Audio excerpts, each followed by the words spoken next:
മലയാളിയുടെ വർത്തമാനകാലത്തിന്റെ വർത്തമാനം കേരള സമിറ്റ് വീണ്ടും. പ്രിയ പ്രേക്ഷകർക്ക് സ്വാഗതം. ഇത്തവണ തെരഞ്ഞെടുപ്പ് സ്പെഷ്യൽ എഡിഷൻ.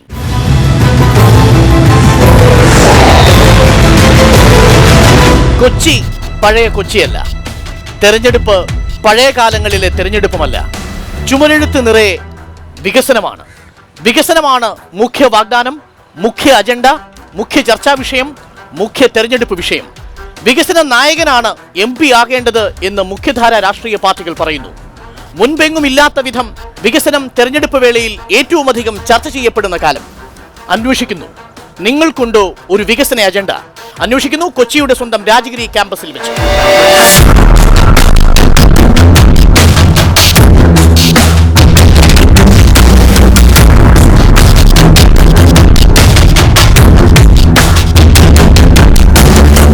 മൂന്ന് പ്രധാനപ്പെട്ട ചോദ്യങ്ങൾ ഈ ചർച്ചയിൽ ഉന്നയിക്കപ്പെടുന്നു.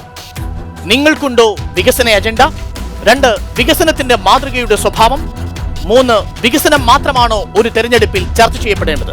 ഈ ചർച്ചയിൽ പങ്കെടുക്കുന്നത് ഇവരാണ്: പ്രശസ്ത പരിസ്ഥിതി പ്രവർത്തകൻ ശ്രീ CR നീലകണ്ഠൻ, ആസ്റ്റൺ റിയൽറ്റേഴ്സിന്റെ മാനേജിംഗ് ഡയറക്ടർ ശ്രീ റാഫി മേത്തർ, മുൻ MPയും CPM കേന്ദ്ര കമ്മിറ്റി അംഗവുമായ Shri K Chandranpillai, KPCC general സെക്രട്ടറിയും മുൻ MLAയുമായ ശ്രീ TU രാധാകൃഷ്ണൻ, ബിസിനസ് കോച്ചും മെന്ററുമായ ഡോക്ടർ വിനോദ് B നായർ, ഒപ്പം രാജഗിരി കോളേജിലെ വിദ്യാർത്ഥികളും അധ്യാപകരും.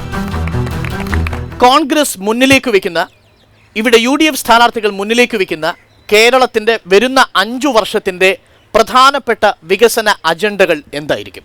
ഇന്ത്യൻ നാഷണൽ കോൺഗ്രസിന് അങ്ങനെ കേരളത്തിൻ്റെ ഒരു അജണ്ട മാത്രം മുന്നമ്പിച്ച് വെച്ചുകൊണ്ട് ഈ തെരഞ്ഞെടുപ്പിനെ സമീപിക്കാൻ കഴിയില്ല. ഇന്ത്യ എന്ന മഹാരാജ്യത്തിൻ്റെ സമഗ്രമായ വികസന കാഴ്ചപ്പാടുകൾ, സ്വാതന്ത്ര്യം കിട്ടിയ ഏറെ വർഷങ്ങൾ നമ്മൾ പിന്നിടുമ്പോഴും ഒരുപാട് പ്രശ്നങ്ങൾ ഇന്ത്യയിൽ പരിഹരിക്കപ്പെടേണ്ടതുണ്ട്. ഓരോ കാലഘട്ടത്തിൽ വരുന്ന ഗവൺമെൻറ്റുകൾ അതിന് പരിപാടികൾ ആസൂത്രണം ചെയ്തിട്ടുണ്ട്.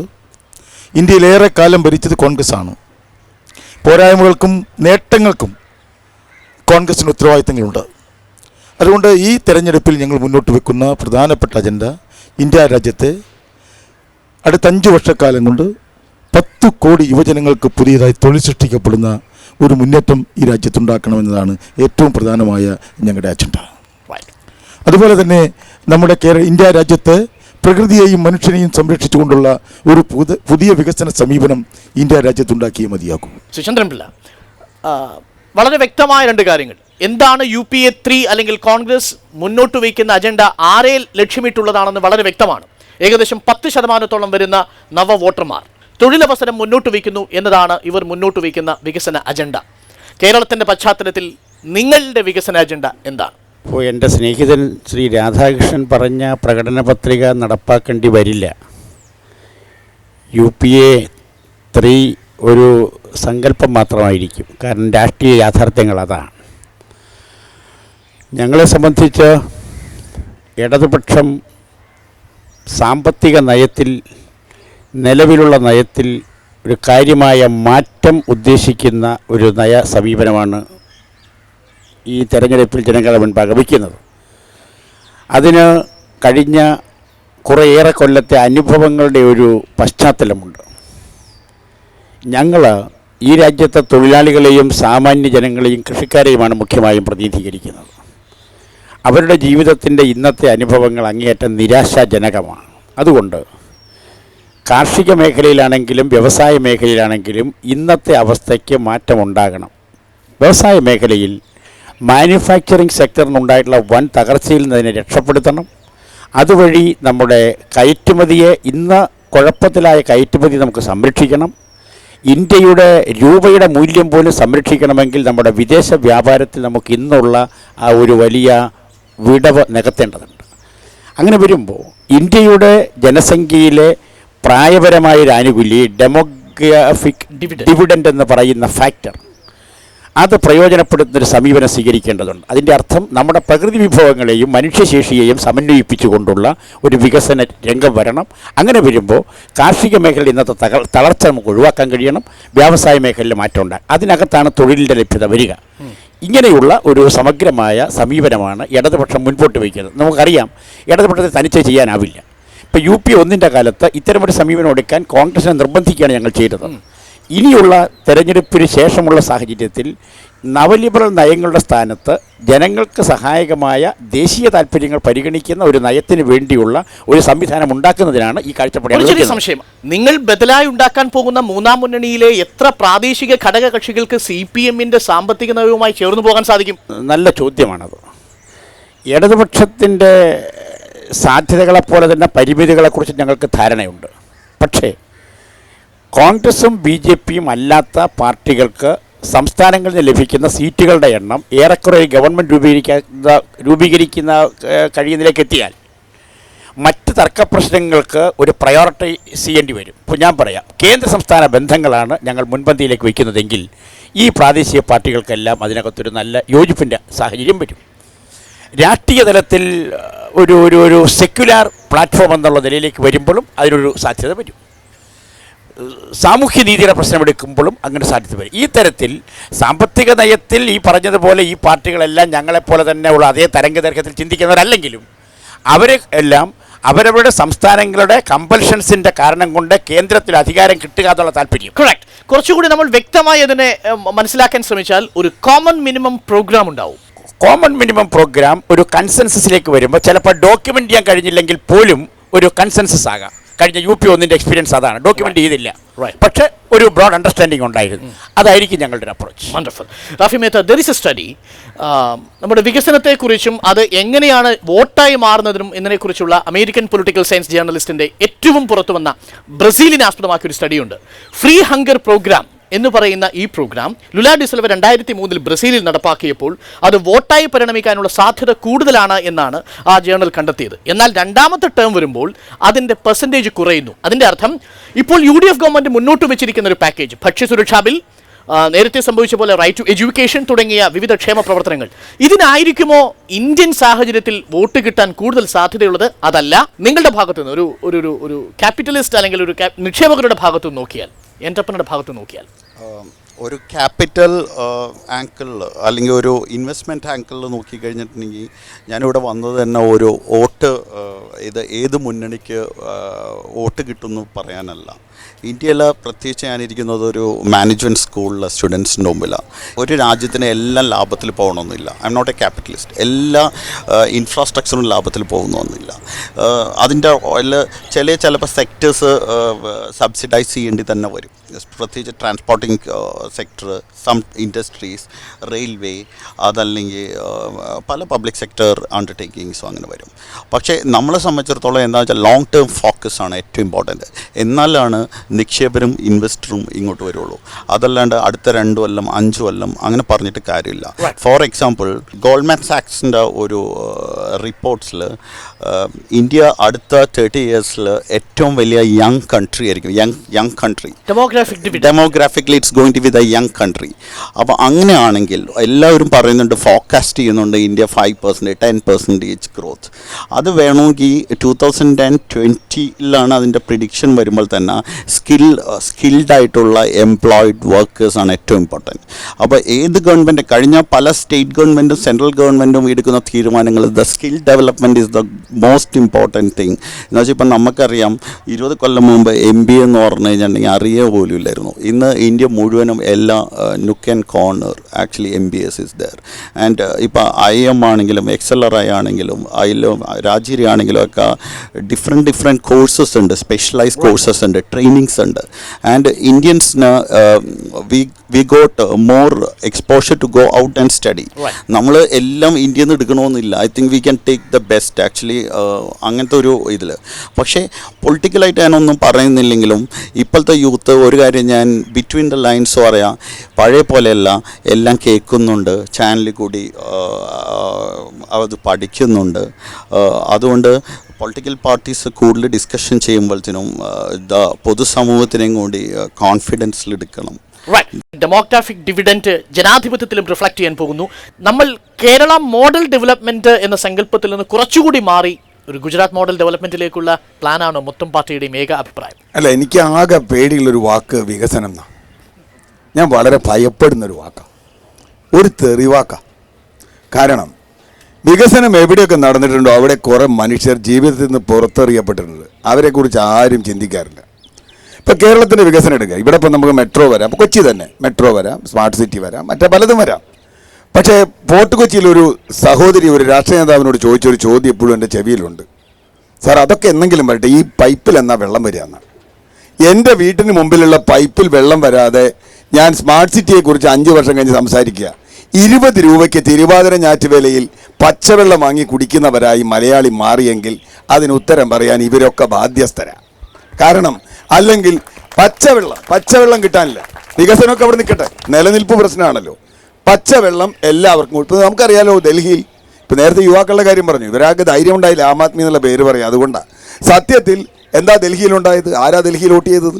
അവിടുത്തെ ചെറുപ്പക്കാർ കുട്ടികളാണ്. എന്തിനാണ് വോട്ട് ചെയ്തത്? 750 ലിറ്റർ വെള്ളം നിങ്ങൾക്ക് സൗജന്യമായി വീട്ടിൽ കൊടുക്കുമെന്നൊരു കെജ്രിവാൾ പറയുന്നു, ഡൽഹിക്കാർ വിശ്വസിക്കുന്നു. കൊച്ചിയിൽ എല്ലാവർക്കും നല്ല വെള്ളം കൊടുക്കുമെന്ന് പറയാം. ഈ 2 മുന്നണി, ഈ 3ാമത്തെ മുന്നണിയെങ്കിൽ അവർ തയ്യാറാവുമോ? നല്ല വെള്ളം കിട്ടുമെന്ന് പറയട്ടെ. നല്ല വെള്ളം കിട്ടുമെന്ന് പറഞ്ഞാൽ കൊച്ചിയിലും നല്ല കേരളം മുഴുവൻ തിരഞ്ഞെടുപ്പ് ജയിക്കും. കാരണം 80% മലയാളികളും നല്ല വെള്ളം കുടിക്കുന്നില്ല. അതിൻ്റെ രോഗാതുരതയുള്ളത് ഒരു ഡോക്ടർ ഇവിടെ ഉണ്ട്, അദ്ദേഹം പറയും. രണ്ടാമത്തെ കാര്യം മാലിന്യം. കൊച്ചി നമ്മൾ ഉണ്ടാക്കുന്ന മാലിന്യം എന്തിയാണെന്ന് അറിയാത്ത വലിയ ടെക്നോളജിയൊക്കെ നമ്മുടെ കയ്യിലുണ്ട്, മാനേജ്മെൻറ്റും ഉണ്ട്. MBA കുട്ടികളൊക്കെ ശ്രദ്ധിക്കുക. ഇതോ മാനേജ്മെൻറ്റ്, പക്ഷേ നമുക്ക് മാനേജ് ചെയ്യാൻ കഴിയാത്ത വേസ്റ്റ് മാനേജ്മെൻറ്റ്. നിങ്ങൾ രാജഗിരിക്കാർ അനുഭവിക്കുന്ന പോലെ ആരും അനുഭവിക്കുന്നില്ല എന്ന് ഞാൻ വിചാരിക്കുന്നു. കൊച്ചിയിലെ വേസ്റ്റ് മാനേജ്മെൻറ്റിൻ്റെ കാര്യം അല്ലേ, നിങ്ങളോട് ഞാൻ പറയണ്ട. നമുക്ക് നമ്മുടെ വേസ്റ്റ് മാനേജ് ചെയ്യാൻ പറ്റുന്നില്ല. നമുക്ക് ഇവിടുത്തെ രോഗാതുരത, കേരളത്തിൽ ഇത്രയധികം മോർബിഡിറ്റി ഉള്ള ഒരു സംസ്ഥാനമില്ല. രോഗാതുരത അത്ര കൂടുതലാണ്. രോഗം കൊണ്ട് ദരിദ്രരാകുന്നവരാണ് ഇവിടുത്തെ വലിയൊരു വിഭാഗം ജനങ്ങൾ. രോഗം കൊണ്ട് ദരിദ്രം. സൂപ്പർ സ്പെഷ്യാലിറ്റി ആശുപത്രികൾ പരമ്പരയായി വരുന്നു, പക്ഷേ രോഗികളുടെ എണ്ണം നിരന്തരം കൂടിക്കൊണ്ടിരിക്കുന്നു. ഇവിടെ വിഭവങ്ങൾ എങ്ങനെ നിങ്ങൾ വിനിയോഗിക്കുന്നു? ഞാൻ പരിസ്ഥിതിയുടെ കാര്യത്തിൽ 2ാമത് അജണ്ടകളുണ്ട്, അതിലേക്ക് വരാത്തത്. നമ്മൾ വിഭവങ്ങൾ എങ്ങനെ ഉപയോഗിക്കുന്നു? നമ്മുടെ വികസന നായകൻ എന്നൊക്കെ പറയുന്ന സങ്കല്പം എന്താ? ആരുടെ വികസനത്തെക്കുറിച്ചാണ് സംസാരിക്കുന്നത്? ഏത് ഭാഗത്തു നിന്നാണ്?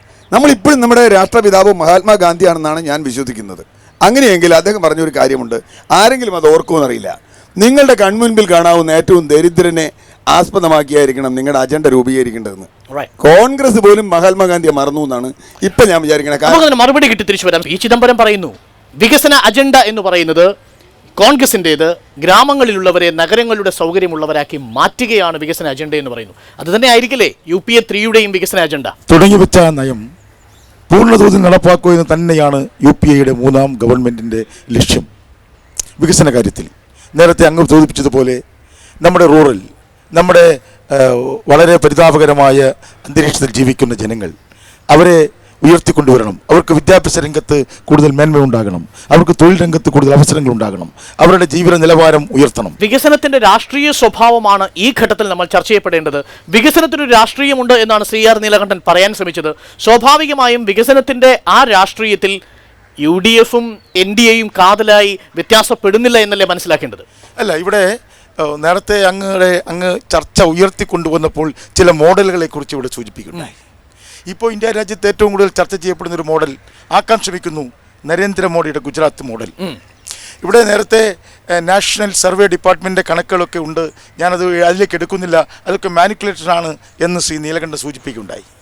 ഞാൻ ഈയിടെ ഗുജറാത്തിൻ്റെ ഒരു മോഡലിനെ കുറിച്ചുള്ള ചില കണക്കുകൾ എൻ്റെ പരിശോധന വന്നു.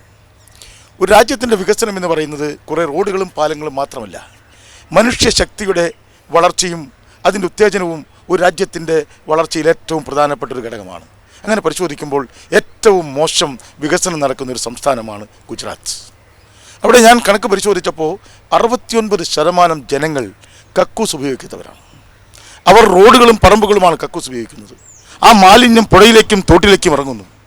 ശുദ്ധജലം ലഭിക്കുന്നവർ 18.6% ജനങ്ങൾ മാത്രമാണ് ഇവിടെ.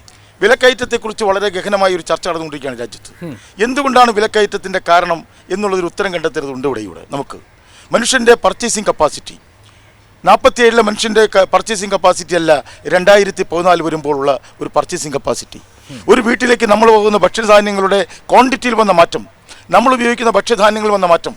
ഇപ്പോൾ മാർക്കറ്റിൽ ഏറ്റവും കൂടുതൽ വിലയുള്ളത് പാലിനും കോഴി ഇറച്ചിക്കുമാണ്.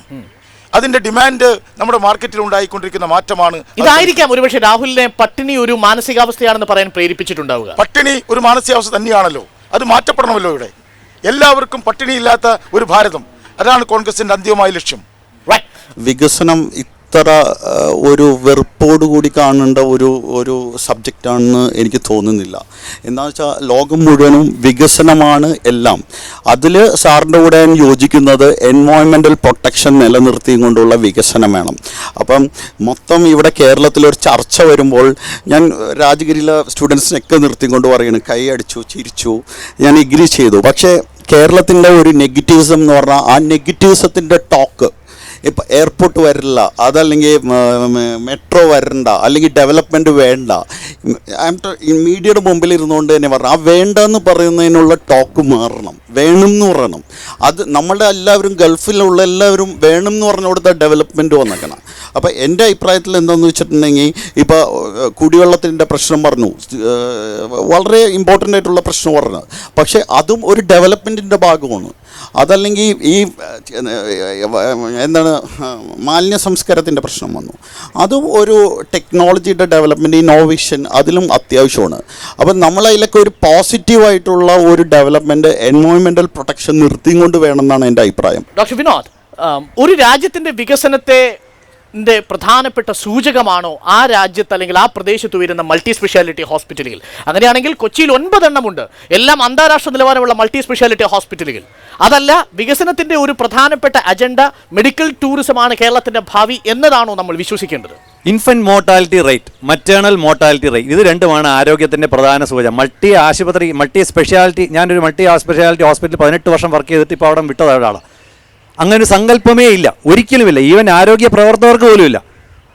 അമ്മമാർ പ്രസവത്തോടനുബന്ധിച്ച് എത്ര ശതമാനം അമ്മമാർ മരിക്കുന്നു? പ്രസവം കഴിഞ്ഞ ഉടൻ ജനിച്ച കുട്ടികളിൽ 1 വർഷത്തിനകത്ത് എത്ര പേർ മരിക്കുന്നു? ഇതാണ് ഒരു ജനതയുടെ ആരോഗ്യത്തിൻ്റെ സൂചകം.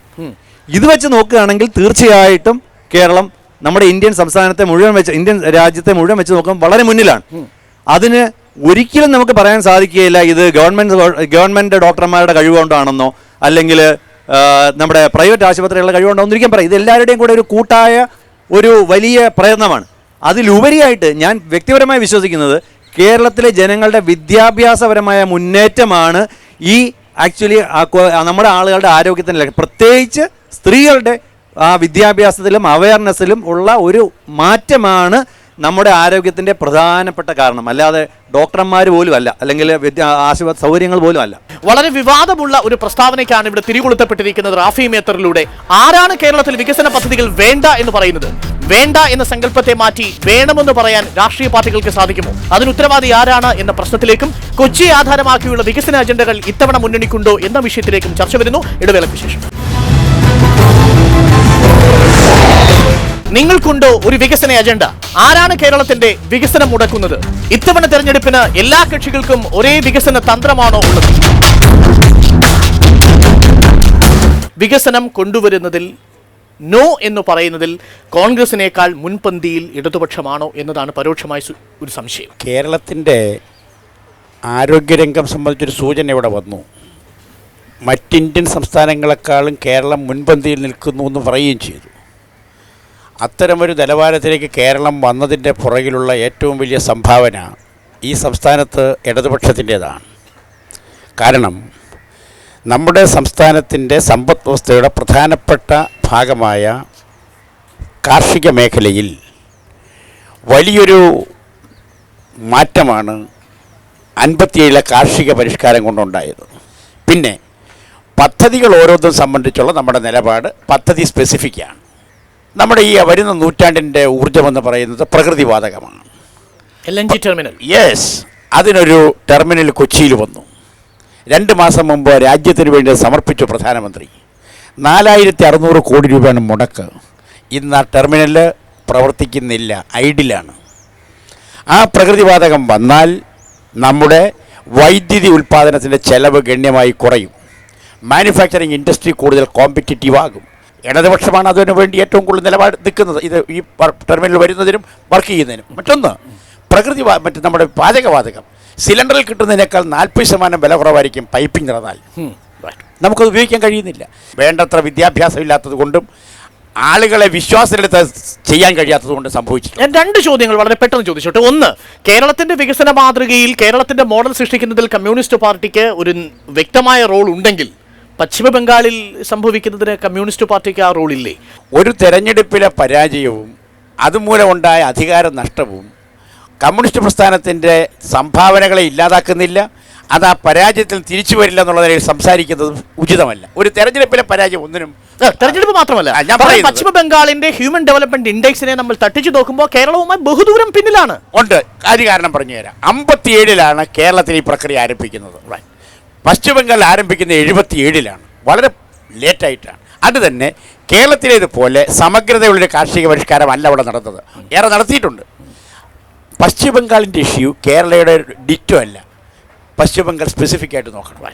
രണ്ടാമത്തെ എൻ്റെ വളരെ ലളിതമായൊരു ചോദ്യം, നിങ്ങൾക്ക് നമ്മുടെ എം പിയെ, കൊച്ചിയുടെ നിലവിലെ എം പിയോ അല്ലെങ്കിൽ ഈ ഗവൺമെന്റിനെയോ കുറ്റപ്പെടുത്താൻ സാധിക്കുമോ? മെട്രോ റെയിൽവേക്ക് പ്രയോറിറ്റിയിൽ മുൻഗണന കൊടുക്കുകയും LNG ടെർമിനലിനുമായി ബന്ധപ്പെട്ടിട്ടുള്ള പ്രവർത്തനങ്ങൾക്ക് മെട്രോയ്ക്ക് കൊടുത്തത് അത്ര രാഷ്ട്രീയ പ്രാധാന്യം കൊടുത്തിട്ടില്ല എന്ന് പറയാൻ സാധിക്കുമോ? പ്രൊഫസർ KV തോമസിൻ്റെ വികസന കാഴ്ചപ്പാട് മാതൃകാപരമല്ലെന്നാണ് എൻ്റെ അഭിപ്രായം.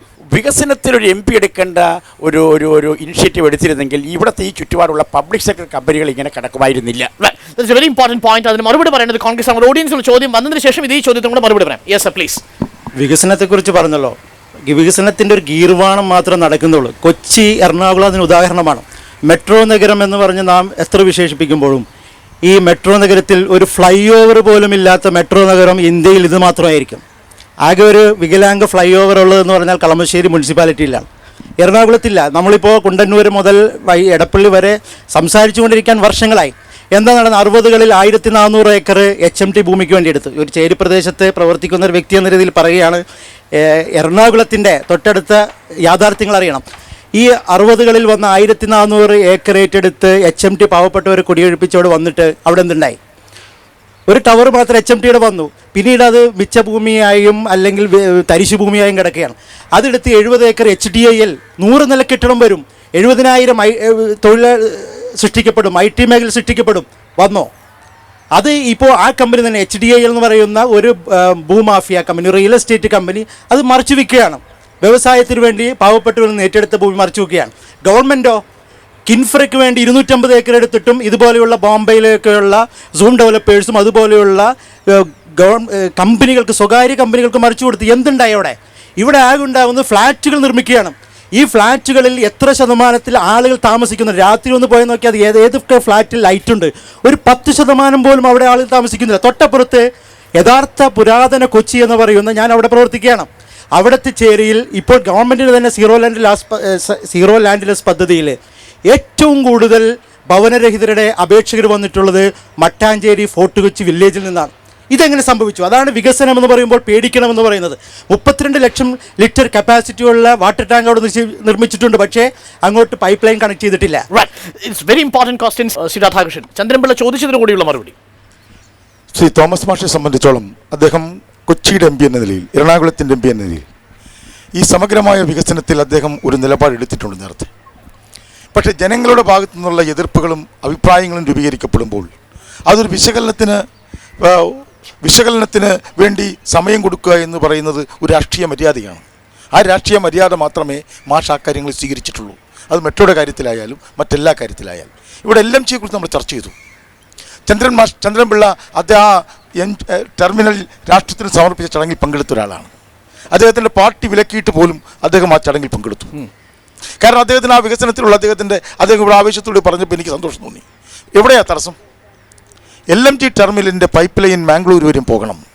എൻ്റെ നാട്ടിൽ കൂടി ആ പൈപ്പ് ലൈൻ പോകുന്നുണ്ട്. അവിടെയൊക്കെ പ്രാദേശികമായ പ്രശ്നങ്ങൾ ഉയർന്നു വരികയാണ്. അതാരാ ഉണ്ടാക്കുന്നത്? കേരളത്തിൽ വികസനം ഉണ്ടാകണമെങ്കിൽ ആദ്യം വേണ്ടത് ഇവിടുത്തെ മുഖ്യ രാഷ്ട്രീയ കക്ഷികൾ ഒരു സമന്വയത്തിൻ്റെ പാത ഉണ്ടാക്കണം. അതിൽ കൂടി മാത്രമേ ഈ കേരളത്തിന്റെ വികസനം പൂർണ്ണമാകാൻ കഴിയൂ. റിയൽ എസ്റ്റേറ്റിന്റെ കാര്യം ഇവിടെ പരാമർശിക്കപ്പെട്ടതിന്റെ കൂട്ടത്തിൽ UDFന്റെയും UPAയുടെയും സാമ്പത്തികമായിട്ടുള്ള നയങ്ങൾ ഏറ്റവും അധികം സഹായിച്ചിരിക്കുന്നത്, കണക്കുകൾ പ്രകാരം സൂചിപ്പിക്കുന്നത്, റിയൽ എസ്റ്റേറ്റിനെയാണ്. അറിയേണ്ടത്, ചേരി നിവാസികളെയും ഫ്ലാറ്റ് താമസക്കാരായ മിഡിൽ ക്ലാസിനെയും കൂടി തുലനം ചെയ്യുമ്പോൾ UPA 3ക്കും ചേരി നിവാസികളുടെയോ സാധാരണക്കാരുടെയോ താല്പര്യങ്ങളെക്കാൾ മിഡിൽ ക്ലാസിന്റെയോ ഹയർ മിഡിൽ ക്ലാസിന്റെയോ താല്പര്യങ്ങളല്ലേ താല്പര്യം? അങ്ങനെ middle class, upper middle class and low class, ഇതിന് വേർതിരിച്ചുകൊണ്ടുള്ള ഒരു സമീപനം UPAക്കില്ല, കോൺഗ്രസിനില്ല. അതുകൊണ്ടാണല്ലോ ചേരിയിൽ താമസിക്കുന്നവർക്ക് വേണ്ടി ഫ്ലാറ്റുകൾ ഉണ്ടാക്കി ആ ഫ്ലാറ്റ് അവർക്ക് വേണ്ടി കൊടുക്കുന്നത്. ആദർശ് ഫ്ലാറ്റ് അവിടെ ഉണ്ട്. ഉണ്ട്. വിഷയത്തിൽ റാഫി മെത്ര അറിയേണ്ടത്, ഈ വികസനത്തിനോട് താല്പര്യമുള്ള സർക്കാർ, അവർക്കൊരു പ്രോ ക്യാപിറ്റലിസ്റ്റ് താല്പര്യമുണ്ടെങ്കിൽ അത് ഏറ്റവും കൂടുതൽ അനുകൂലമായി തീരുന്നത് റിയൽ എസ്റ്റേറ്റ് വ്യാപാരികൾക്കാണോ? ഇന്ത്യയിൽ കൃത്യമായി പറഞ്ഞാൽ ഏറ്റവും കൂടുതൽ വളർച്ചയുണ്ടാക്കിയ 3 ഏജൻസികളിൽ ഒന്ന് റിയൽ എസ്റ്റേറ്റ് തന്നെയല്ലേ? ഞാൻ അതിൽ മറുപടി പറയുന്നതിനെക്കാട്ടി മുമ്പ് ഇവിടെ ഒരു വിഷയം പരാമർശിച്ചു, റിയൽ എസ്റ്റേറ്റ് മാഫിയകളിൽ നിന്ന്. ഞാൻ ആലോചിക്കുന്നത് ഇവിടുന്ന് വേണമെങ്കിൽ നമുക്ക് ചില സമയത്ത് പത്രത്തിൽ വരുന്നത് medical doctors mafia, environmental mafia, political mafia, അതല്ലെങ്കിൽ എഡ്യൂക്കേഷണൽ മാഫിയ, അല്ലെങ്കിൽ ടൂറിസ്റ്റ് മാഫിയ. കേരളത്തിൽ മാത്രം ഈ സബ്ജക്റ്റുകൾ, എന്ത് സബ്ജക്റ്റ് നമ്മൾ സംസാരിച്ചാലും അതിന് വേണമെങ്കിൽ റിലേറ്റ് ചെയ്യാവുന്ന ഒരു വേർഡാണ് മാഫിയ. അല്ലെങ്കിൽ ഇപ്പോൾ എല്ലാ ദിവസവും പത്രത്തിൽ വന്നുകൊണ്ടിരിക്കുന്നതും അറിയാതെ സാമൂഹ്യ പ്രവർത്തകர்களാണെങ്കിൽ അത് മാഫിയ. അപ്പോൾ I am coming to the point. Actually എന്ന് വെച്ചാൽ റിയൽ എസ്റ്റേറ്റ് ഇന്ത്യയിൽ നിന്ന് മാത്രമല്ല ലോകം മുഴുവനും റിയൽ എസ്റ്റേറ്റ് എന്ന് പറഞ്ഞാൽ ഒരു ഭൂമാഫിയ അല്ല. ഒരു ഇന്ത്യയിലെ ഏറ്റവും കൂടുതൽ കേരളത്തിലും തൊഴിൽ കൊടുക്കുന്ന ഒരു മേഖല എന്ന് പറയുന്നത് റിയൽ എസ്റ്റേറ്റ് മേഖലയാണ്. അതിനെ ഡിപ്പെൻഡ് ചെയ്ത് ഏകദേശം മാനുഫാക്ചറിങ് സെക്ടേഴ്സ് എന്ന് പറഞ്ഞു ഏതാണ്ട് 200 ആക്സിലറി യൂണിറ്റ്സ് വർക്ക് ചെയ്യുന്നുണ്ട്. പിന്നെ പ്രോഫിറ്റ്സിനെ പറ്റി പറയുകയാണെങ്കിൽ ഡെഫിനറ്റ്ലി റിയൽ എസ്റ്റേറ്റിലും ഏത് ബിസിനസ്സിലും വരുന്നവർക്ക് ഡെഫിനറ്റ്ലി ഞാനൊരു മീഡിയയിൽ സംസാരിക്കുമ്പോൾ പറയുന്നത് പ്രോഫിറ്റ് എല്ലാവർക്കും ആവശ്യമാണ്. Because if it's A public limited company answerable ആണ് പ്രോഫിറ്റ്സ്. ആക്ച്വലി അത് വളരെ ഒരു അത്യാവശ്യമുള്ള കാര്യം. പ്രോഫിറ്റ് ഇല്ലാണ്ട് ഒരു ഇൻഡസ്ട്രി നടക്കില്ല. അപ്പോൾ അങ്ങനത്തെ ഒരു പ്രത്യേക സാഹചര്യത്തിൽ കേരളത്തിൻ്റെ കാര്യം നോക്കുകയാണെങ്കിൽ ഇവിടെ ഉള്ള ആർക്കും അങ്ങനെ വരണമെന്ന് അത്ര നിർബന്ധമൊന്നുമില്ല. കേരളത്തിൽ വന്ന് പ്രോപ്പർട്ടി വാങ്ങണം, ഡെവലപ്പ് ചെയ്യണമെന്നൊന്നും. ഇവിടെ അവസരങ്ങൾ എവിടെയുണ്ടോ അവിടെ ഇൻവെസ്റ്റേഴ്സ് വരും. കേരളം ഒരു നിക്ഷേപ സൗഹൃദ സംസ്ഥാനമാക്കുന്നതിന് എന്താണ് ഈ മുന്നണികൾ ചെയ്യേണ്ടത്? അല്ലെങ്കിൽ അതിനെതിരായി നിൽക്കുന്നത് ഏത് മുന്നണിയാണ്, ഏത് രാഷ്ട്രീയ സംവിധാനമാണ്, ആരൊക്കെയാണ്? ചർച്ചയുടെ അടുത്ത ഘട്ടത്തിലേക്ക് ഇടവേളയ്ക്ക് ശേഷം തിരിച്ചു. വികസനമാണ് തെരഞ്ഞെടുപ്പിന്റെ മുഖ്യ അജണ്ടയെങ്കിൽ ഈ തെരഞ്ഞെടുപ്പിൽ ഏത് മുന്നണിക്കായിരിക്കും നിങ്ങളുടെ വോട്ട്? ഡോക്ടർ വിനോദ്, 3 മുന്നണികളുടെയും വികസന അജണ്ടകൾ എങ്ങനെ കേരളത്തിന്റെ താല്പര്യത്തെ സംരക്ഷിക്കും? എന്തുകൊണ്ടാണ് വോട്ട് ചെയ്യുന്നത്? ആളുകൾ വോട്ട് ചെയ്യുന്നതിന്, ആർക്ക് വോട്ട് ചെയ്യണമെന്ന് തീരുമാനിക്കുന്നതിനെ കുറിച്ച് വളരെ ഇൻട്രസ്റ്റിംഗ് ആയിട്ടുള്ള സ്റ്റഡീസ് നടന്നിട്ടുണ്ട്, സൈക്കോളജിക്കൽ സ്റ്റഡീസ്. നമ്മൾ പലപ്പോഴും വിചാരിക്കുന്നത് ഇതൊരു കോൺഷ്യസ് ആയിട്ടുള്ള ഡിസിഷൻ ആണെന്നാണ്. തെറ്റാണെന്നുള്ളതാണ് പഠനങ്ങൾ സൂചിപ്പിക്കുന്നത്. പലപ്പോഴും അൺകോൺഷ്യസ് ആയിട്ടോ സബ് കോൺഷ്യസ് ആയിട്ടുള്ള ഡിസിഷൻസ് ആണ്. നമ്മുടെ ജീവിതത്തിൽ ഇതുവരെ നമ്മൾ നേരിട്ടിട്ടുള്ള അനുഭവങ്ങളുടെയും നമ്മൾ വളർന്നു വന്ന സാഹചര്യങ്ങളെ വെളിച്ചത്തിലാണ് പലപ്പോഴും ഒരു അജണ്ട മുന്നോട്ട് വയ്ക്കുമ്പോൾ, അല്ലെങ്കിൽ ഒരു ഇലക്ഷൻ മാനിഫെസ്റ്റോ മുന്നോട്ട് വയ്ക്കുമ്പോൾ നമ്മൾ അതിനകത്ത് കയറി കൊത്തുന്നത് സാധാരണക്കാർ. ഇതിനകത്ത് അതുകൊണ്ട് നേരത്തെ സംശയം ഉണ്ടായി, നമുക്ക് വികസനം വേണമോ വേണ്ടോ എന്നുള്ളതിനകത്ത് സംസാരിക്കേണ്ട കാര്യം തന്നെയില്ല. വികസനം ഉണ്ടെന്നാണ് ശ്രീ നീലകണ്ഠൻ പറയുന്നത്. അത് അദ്ദേഹത്തിന് ഒരുപക്ഷെ, ഞാൻ കുറ്റം പറയല്ല, പലപ്പോഴും പരിസ്ഥിതി എപ്പോഴും കയ്യടി കിട്ടുന്നത് ഈ വികസനം വേണ്ട, നമ്മൾ അത് വേണ്ട, ഇത് വേണ്ട എന്ന് പറയുന്നവർക്കാണ് പൊതുവെ കയ്യടി കിട്ടുന്നത്. പക്ഷെ ആളുകൾക്ക് വികസനം പറ്റില്ല. വികസനത്തിന്റെ ഇരകളായ മനുഷ്യരോട് മറുപടി പറഞ്ഞേ പോകാൻ പറ്റൂ. ഇപ്പൊ ഞാൻ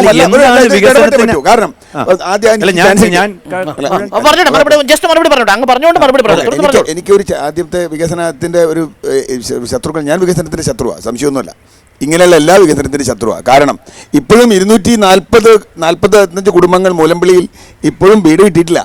രാധാകൃഷ്ണൻ സാറും സഖാവ് ചന്ദ്രൻപിള്ള ഇവിടെയുണ്ട്. ഞാൻ പറഞ്ഞത് 6 വർഷം കഴിഞ്ഞു അടിച്ചിറക്കിയിട്ട്. കൊച്ചിയിൽ നിന്ന് അടിച്ചിറക്കി 250 കുടുംബങ്ങൾ ഇപ്പോഴും ഉണ്ട്. അവർ വികസനത്തിൻ്റെ ഏത് പട്ടികയില വരാമെന്ന് എനിക്കറിയില്ല. ഞാൻ പറഞ്ഞത് ഇപ്പോൾ ഇവിടെ 2-3 കാര്യങ്ങൾ പറഞ്ഞു. പൈപ്പ് ലൈൻ്റെ കാര്യം പറഞ്ഞു. നമ്മൾ അതിലേക്ക് സ്പെസിഫിക് വരാം. വിനോദ് പറഞ്ഞ ആ ഒരു പോയിന്റ്, എന്തുകൊണ്ടാണ് നമ്മുടെ ഇവിടുത്തെ സർക്കാരിന് ഒന്നിനുമുള്ള കാശില്ലാത്തത്? നമ്മുടെ ഇവിടെയുള്ള സർക്കാരിൻ്റെ ട്രഷറിയിൽ ആകെ ഒന്നുകിൽ ശമ്പളം കൊടുക്കാനും, അല്ലെങ്കിൽ ശമ്പളം കൂട്ടാനും, അല്ലെങ്കിൽ അത്യാവശ്യമുള്ള ഫയർ ഫൈറ്റിംഗ് സംവിധാനം, ഇത് മാത്രമേ ഉള്ളൂ നമ്മുടെ. അല്ലെങ്കിൽ ലോൺ തിരിച്ചടയ്ക്കാനുള്ള.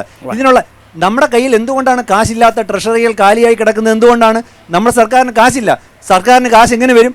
വികസനം ഉണ്ടായെങ്കിൽ മാത്രമേ വരൂ. അപ്പോൾ ഒന്ന് ശരിയാക്കിയിട്ട് എല്ലാവർക്കും വീട് വെച്ച് കൊടുത്തിട്ട് വികസനം മതി എന്ന് പറയുന്നത്, അല്ലെങ്കിൽ എല്ലാവർക്കും കുടിവെള്ളം കൊടുത്തിട്ട് വികസനം മതി എന്നൊക്കെ പറയുന്നത് തികച്ചും തെറ്റായ ഒരു കാഴ്ചപ്പാടായിട്ടാണ് എനിക്ക് തോന്നുന്നത്.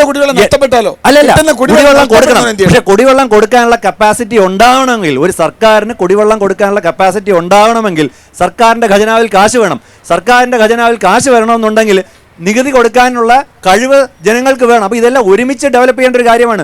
ഈ ബൈയിങ് പവർ ഉണ്ടായിരുന്നെങ്കിൽ ഈ വീടുകളൊക്കെ സുഖമായിട്ട് വരും, കുടിവെള്ളം വരും, ഡീസലൈനേഷൻ പ്ലാന്റിനുള്ള കപ്പാസിറ്റി നമുക്കുണ്ടാവും. ഈ ഒരു പക്ഷേ ഡീസലൈനേഷൻ പ്ലാന്റ് ഉണ്ടെങ്കിൽ, ആ വൈപ്പിൻ ഭാഗത്തൊരു ഡീസലൈനേഷൻ പ്ലാന്റ് വയ്ക്കാനുള്ള കപ്പാസിറ്റി നമ്മുടെ സർക്കാരിനുണ്ടെങ്കിൽ എന്തുകൊണ്ട് അവിടെ കുടിവെള്ളം കിട്ടിക്കൂടാ? നമ്മുടെ പ്രയോറിറ്റി ബേസിൽ നമ്മൾ തീരുമാനിക്കണം നമ്മുടെ നാട്ടിൽ എന്താണ് വേണ്ടത്. അത് ഒരു പക്ഷേ അതിന് ഈ പാർട്ടികൾ തമ്മിൽ പോലും എനിക്ക് തോന്നുന്നില്ല ഒരു വികസനത്തിന് വേറൊരു പാർട്ടിയും ഈ പാർട്ടിയും തമ്മിൽ എതിരായിരിക്കുമെന്ന് എനിക്ക് ഒരിക്കലും തോന്നുന്നില്ല. ഈ എന്തൊക്കെയാണ് നമുക്ക് അടിസ്ഥാന സൗകര്യം റോഡുകൾ വേണം. സിമ്പിൾ എക്സാമ്പിൾ, ആറന്മുള വിമാനത്താവളം അങ്ങ് നേരത്തെ സൂചിപ്പിച്ചതുപോലെ വികസനം വരുന്ന ഒരു പ്രോജക്റ്റ് ആണ്. ആറന്മുള വിമാനത്താവളത്തിന് വളരെ വ്യക്തമായിട്ട് രീതിയിൽ VS നിലപാട് വ്യക്തമാക്കിയിട്ടുണ്ട്. ഇന്ന് അവരുടെ സ്ഥാനാർത്ഥി മത്സരിക്കുന്നതിന് എതിരായിട്ടുള്ള സ്ഥാനാർത്ഥിയെ കോൺഗ്രസിൽ നിന്ന് കൊണ്ടുവന്നതാണ്. ആ ഒരു വിഷയത്തിലോ അല്ലെ ആറന്മുള വിമാനത്താവളം വരുന്നതിന് വ്യക്തിപരമായിട്ട് അവിടെയുള്ള പാരിസ്ഥിതിക പ്രശ്നങ്ങളെല്ലാം ശരിയായി പോവുകയാണെങ്കിൽ ഒരു വിമാനത്താവളം കൂടെ ഇവിടെ വന്നു എന്ന് പറഞ്ഞിട്ട് കേരളത്തിന് എന്തെങ്കിലും ദോഷം സംഭവിക്കുമെന്ന് ഞാൻ വിചാരിക്കുന്നില്ല. ഇനി ആറന്മുളയിൽ ഒരു വിമാനത്താവളത്തിനുള്ളൊരു വകുപ്പുണ്ടോമോ സ്ഥലമുണ്ടോമോ അത് പ്രാക്ടിക്കലാണോ എന്നുള്ള ചിന്തിക്കേണ്ട ഇവിടുത്തെ അതിനകത്തുള്ള ബാക്കിയുള്ള ജനങ്ങളും അവിടുത്തെ സർക്കാർ സംവിധാനങ്ങളുമാണ്. അല്ല, ആറന്മുളയുടെ കാര്യത്തിൽ ഒന്ന് ആലോചിക്കേണ്ട യാതൊരു കാര്യമില്ല. കാരണം കേരളത്തിൽ ഞാനിപ്പോൾ നേരത്തെ പറഞ്ഞില്ലേ, ഒരേക്കർ നെൽപ്പാടം 5 കോടി ലിറ്റർ വെള്ളം ശേഖരിക്കും എന്ന് പറഞ്ഞാൽ ഡോക്ടർക്ക് ഇഷ്ടാവില്ല, പക്ഷേ എനിക്ക് ഇഷ്ടാവും. കാരണം 5 കോടി ലിറ്റർ വെള്ളത്തിന് കൊക്കോക്കോളയുടെ വില അല്ല. അതുകൊണ്ട് നമ്മൾ പാടം നികത്തുക. നമുക്ക് റോഡ് ഉണ്ടാക്കാം, നമുക്ക് വലിയ വലിയ കെട്ടിടം ഉണ്ടാക്കാം. ഇവിടെ പ്രശ്നം ഇപ്പം പെരിയാർ, കൊച്ചിയുടെ കുടിവെള്ളം കിട്ടുന്ന സ്ഥലം പെരിയാറാണ്.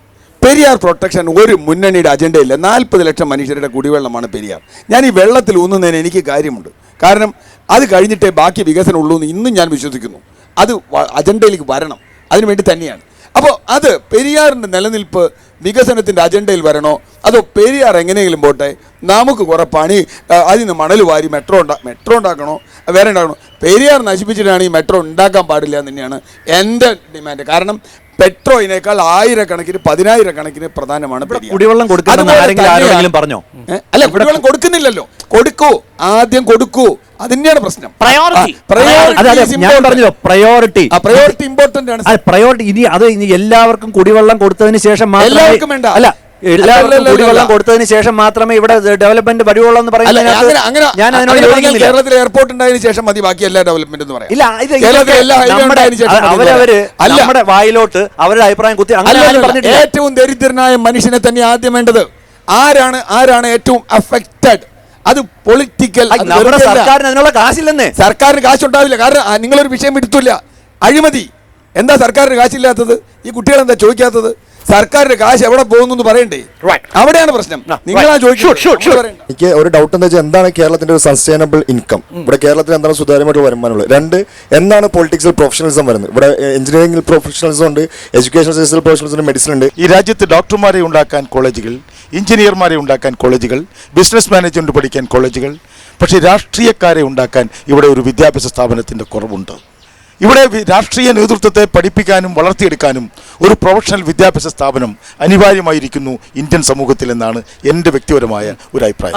പബ്ലിക് ഇൻഫ്രാസ്ട്രക്ചർ, അതായത് പാലങ്ങൾ, റോഡുകൾ, മേൽപ്പാലങ്ങൾ എല്ലാത്തിനേക്കാളും ഉപരി സോഷ്യൽ ഇൻഫ്രാസ്ട്രക്ചർ, അതായത് ആതുര സേവന രംഗത്തിലെ എഡ്യൂക്കേഷൻ സെക്ടറിന് ഈ മുന്നോട്ട് വരുന്ന രാഷ്ട്രീയം, അതായത് ഇന്ത്യയിലെ പ്രമുഖ രാഷ്ട്രീയ പാർട്ടികൾക്ക് എന്ത് ചെയ്യാൻ കഴിയും? അതായത് ഗുജറാത്ത് വികസനം എടുത്ത് നരേന്ദ്രമോദി മുന്നിൽ നിൽക്കുമ്പോൾ അവർ ഗുജറാത്തിൽ സോഷ്യൽ ഇൻഫ്രാസ്ട്രക്ചറിന് അല്ലെങ്കിൽ ഹെൽത്ത് കെയർ സെക്ടറും ഗുജറാത്ത് സംസ്ഥാനം ഏറെ പിന്നിലാണ്. കോൺഗ്രസിന് കഴിഞ്ഞ 10 വർഷക്കാലം അവർക്ക് സമയമുണ്ടായിരുന്നു. എന്നാൽ ഇന്ത്യയിൽ നിന്ന് ഒരു യൂണിവേഴ്സിറ്റി പോലും, ലോകത്തിലെ മികച്ച 100 യൂണിവേഴ്സിറ്റികളിലോ 500 യൂണിവേഴ്സിറ്റികൾ ചിലപ്പോൾ ഒരെണ്ണം കണ്ടേക്കും. ഡൽഹിയിൽ ഒരു ബാലിക പീഡിപ്പിക്കപ്പെട്ടപ്പോൾ അവിടെ ശുശ്രൂഷയ്ക്കായി നമ്മൾ കൊണ്ടുപോയി സിംഗപ്പൂരിലേക്കാണ്. അപ്പോൾ എനിക്ക് ചോദിക്കാനുള്ളത്, ഈ തെരഞ്ഞെടുപ്പിൽ സോഷ്യൽ ഇൻഫ്രാസ്ട്രക്ചറിന്, അതായത് എഡ്യൂക്കേഷൻ സെക്ടറിനും ഹെൽത്ത് കെയർ സെക്ടറിനും ഈ രാഷ്ട്രീയ പാർട്ടികൾ എത്രമാത്രം ഊന്നൽ കൊടുക്കും? നമ്മൾ മറ്റു പല മേഖലകളിൽ നിന്നും വ്യത്യസ്തമായിട്ട് ഈ പൊളിറ്റിക്സിൽ ഏറ്റവും ബേസിക് ആയിട്ടുള്ള ക്വാളിറ്റി വേണ്ടത് കമ്മിറ്റ്മെൻറ്റാണ്. ആ കമ്മിറ്റ്മെൻറ്റാണ് ബാക്കി എല്ലാത്തിൻ്റെയും ബേസ്. അത് വെച്ചുകൊണ്ട് പ്രൊഫഷണലൈസ് ചെയ്യണം എന്നുള്ളിടത്ത് ഞാൻ യോജിക്കാം. അതാണ് ഒരു കാര്യം. 2, ഇവിടെ പലവട്ടം ഗുജറാത്ത് എന്നുള്ള ഇങ്ങനെ പറഞ്ഞു, എന്നിട്ട് ആരും തൊടുന്നുമില്ല അതിനകത്ത്. അത് അങ്ങനെ ഇൻകംപ്ലീറ്റ് ആയിട്ട് പോകാൻ പാടില്ല. തൊട്ടെന്ന് പറഞ്ഞാൽ അങ്ങ് വക്കത്ത് തൊട്ട് അതിനപ്പുറം പോയില്ല. ഗുജറാത്ത് വികസനം ഒരു മോഡൽ വികസനമല്ല. അത് നമ്മൾ നല്ല ധാരണ ഉണ്ടാവണം നമുക്ക്. യഥാർത്ഥത്തിൽ ഇന്ത്യയിൽ ഇന്ന് ഡിസ്കഷനിൽ വന്നിട്ടുള്ള ക്രോണിക് ക്യാപിറ്റലിസം എന്ന് പറഞ്ഞൊരു പരിപാടിയുണ്ട്. വികസനത്തിൻ്റെ ഗുണമേന്മ ജനങ്ങൾക്ക് കിട്ടുക എന്നുള്ളതാണ്. ജനങ്ങളുടെ ജീവിതത്തിൻ്റെ നിലവാരത്തിൽ സമഗ്രമായ മാറ്റത്തിന് വികസനം പങ്കുവഹിക്കണം. ഇവിടെ നടക്കുന്നത് ഒരു ചെറിയ പറ്റം സമ്പന്നർക്ക് വേണ്ടിയുള്ളതാണെന്ന് ഞാൻ പറയുന്നു. ഫലം എന്താ? കഴിഞ്ഞ കുറേ കാലമായിട്ട് നേരത്തെ ഇവിടെ പറഞ്ഞല്ലോ, മൾട്ടി ബില്യണേഴ്സ് ഉണ്ടായിരുന്നു. അതേ സംഭവിച്ചിട്ടുള്ളൂ. ഇപ്പോഴും അതിന് തന്നെയാണ് ഈ പ്രധാനപ്പെട്ട മുഖ്യധാര പാർട്ടികളുടെ വികസന തന്ത്രം. അതാണ്. അതിനെതിരായി ചിന്തിക്കാൻ തയ്യാറാകണം. ഇടതുപക്ഷത്തിൻ്റെ ആ കാര്യത്തിലുള്ള കമ്മിറ്റ്മെൻറ്റ് ആർക്കും ചോദ്യം ചെയ്യാൻ പറ്റാത്തതാണ്. ഭാഗ്യക്കേടിന് ഇന്ത്യയുടെ ആകെ രാഷ്ട്രീയ പ്രക്രിയയിൽ ഇടപെട്ട് നിർണായകമാകാൻ ഞങ്ങൾക്ക് ഇപ്പോൾ കഴിഞ്ഞിട്ടില്ല എന്നുള്ളത്. അതുകൊണ്ടാണ് ഞങ്ങൾ ഈ സഖ്യവും ആരെങ്കിലുമൊക്കെ പിന്താങ്ങാനൊക്കെ. ഞാൻ പറയുന്നു, നവലിബറൽ നയങ്ങളുമായിട്ട് നിൽക്കുന്ന BJPയുടെയും കോൺഗ്രസിൻ്റെയും വികസന തന്ത്രം ഈ നാട്ടിലെ സാമ്പത്തിക ശക്തികൾക്ക് വേണ്ടിയുള്ളതാണ്.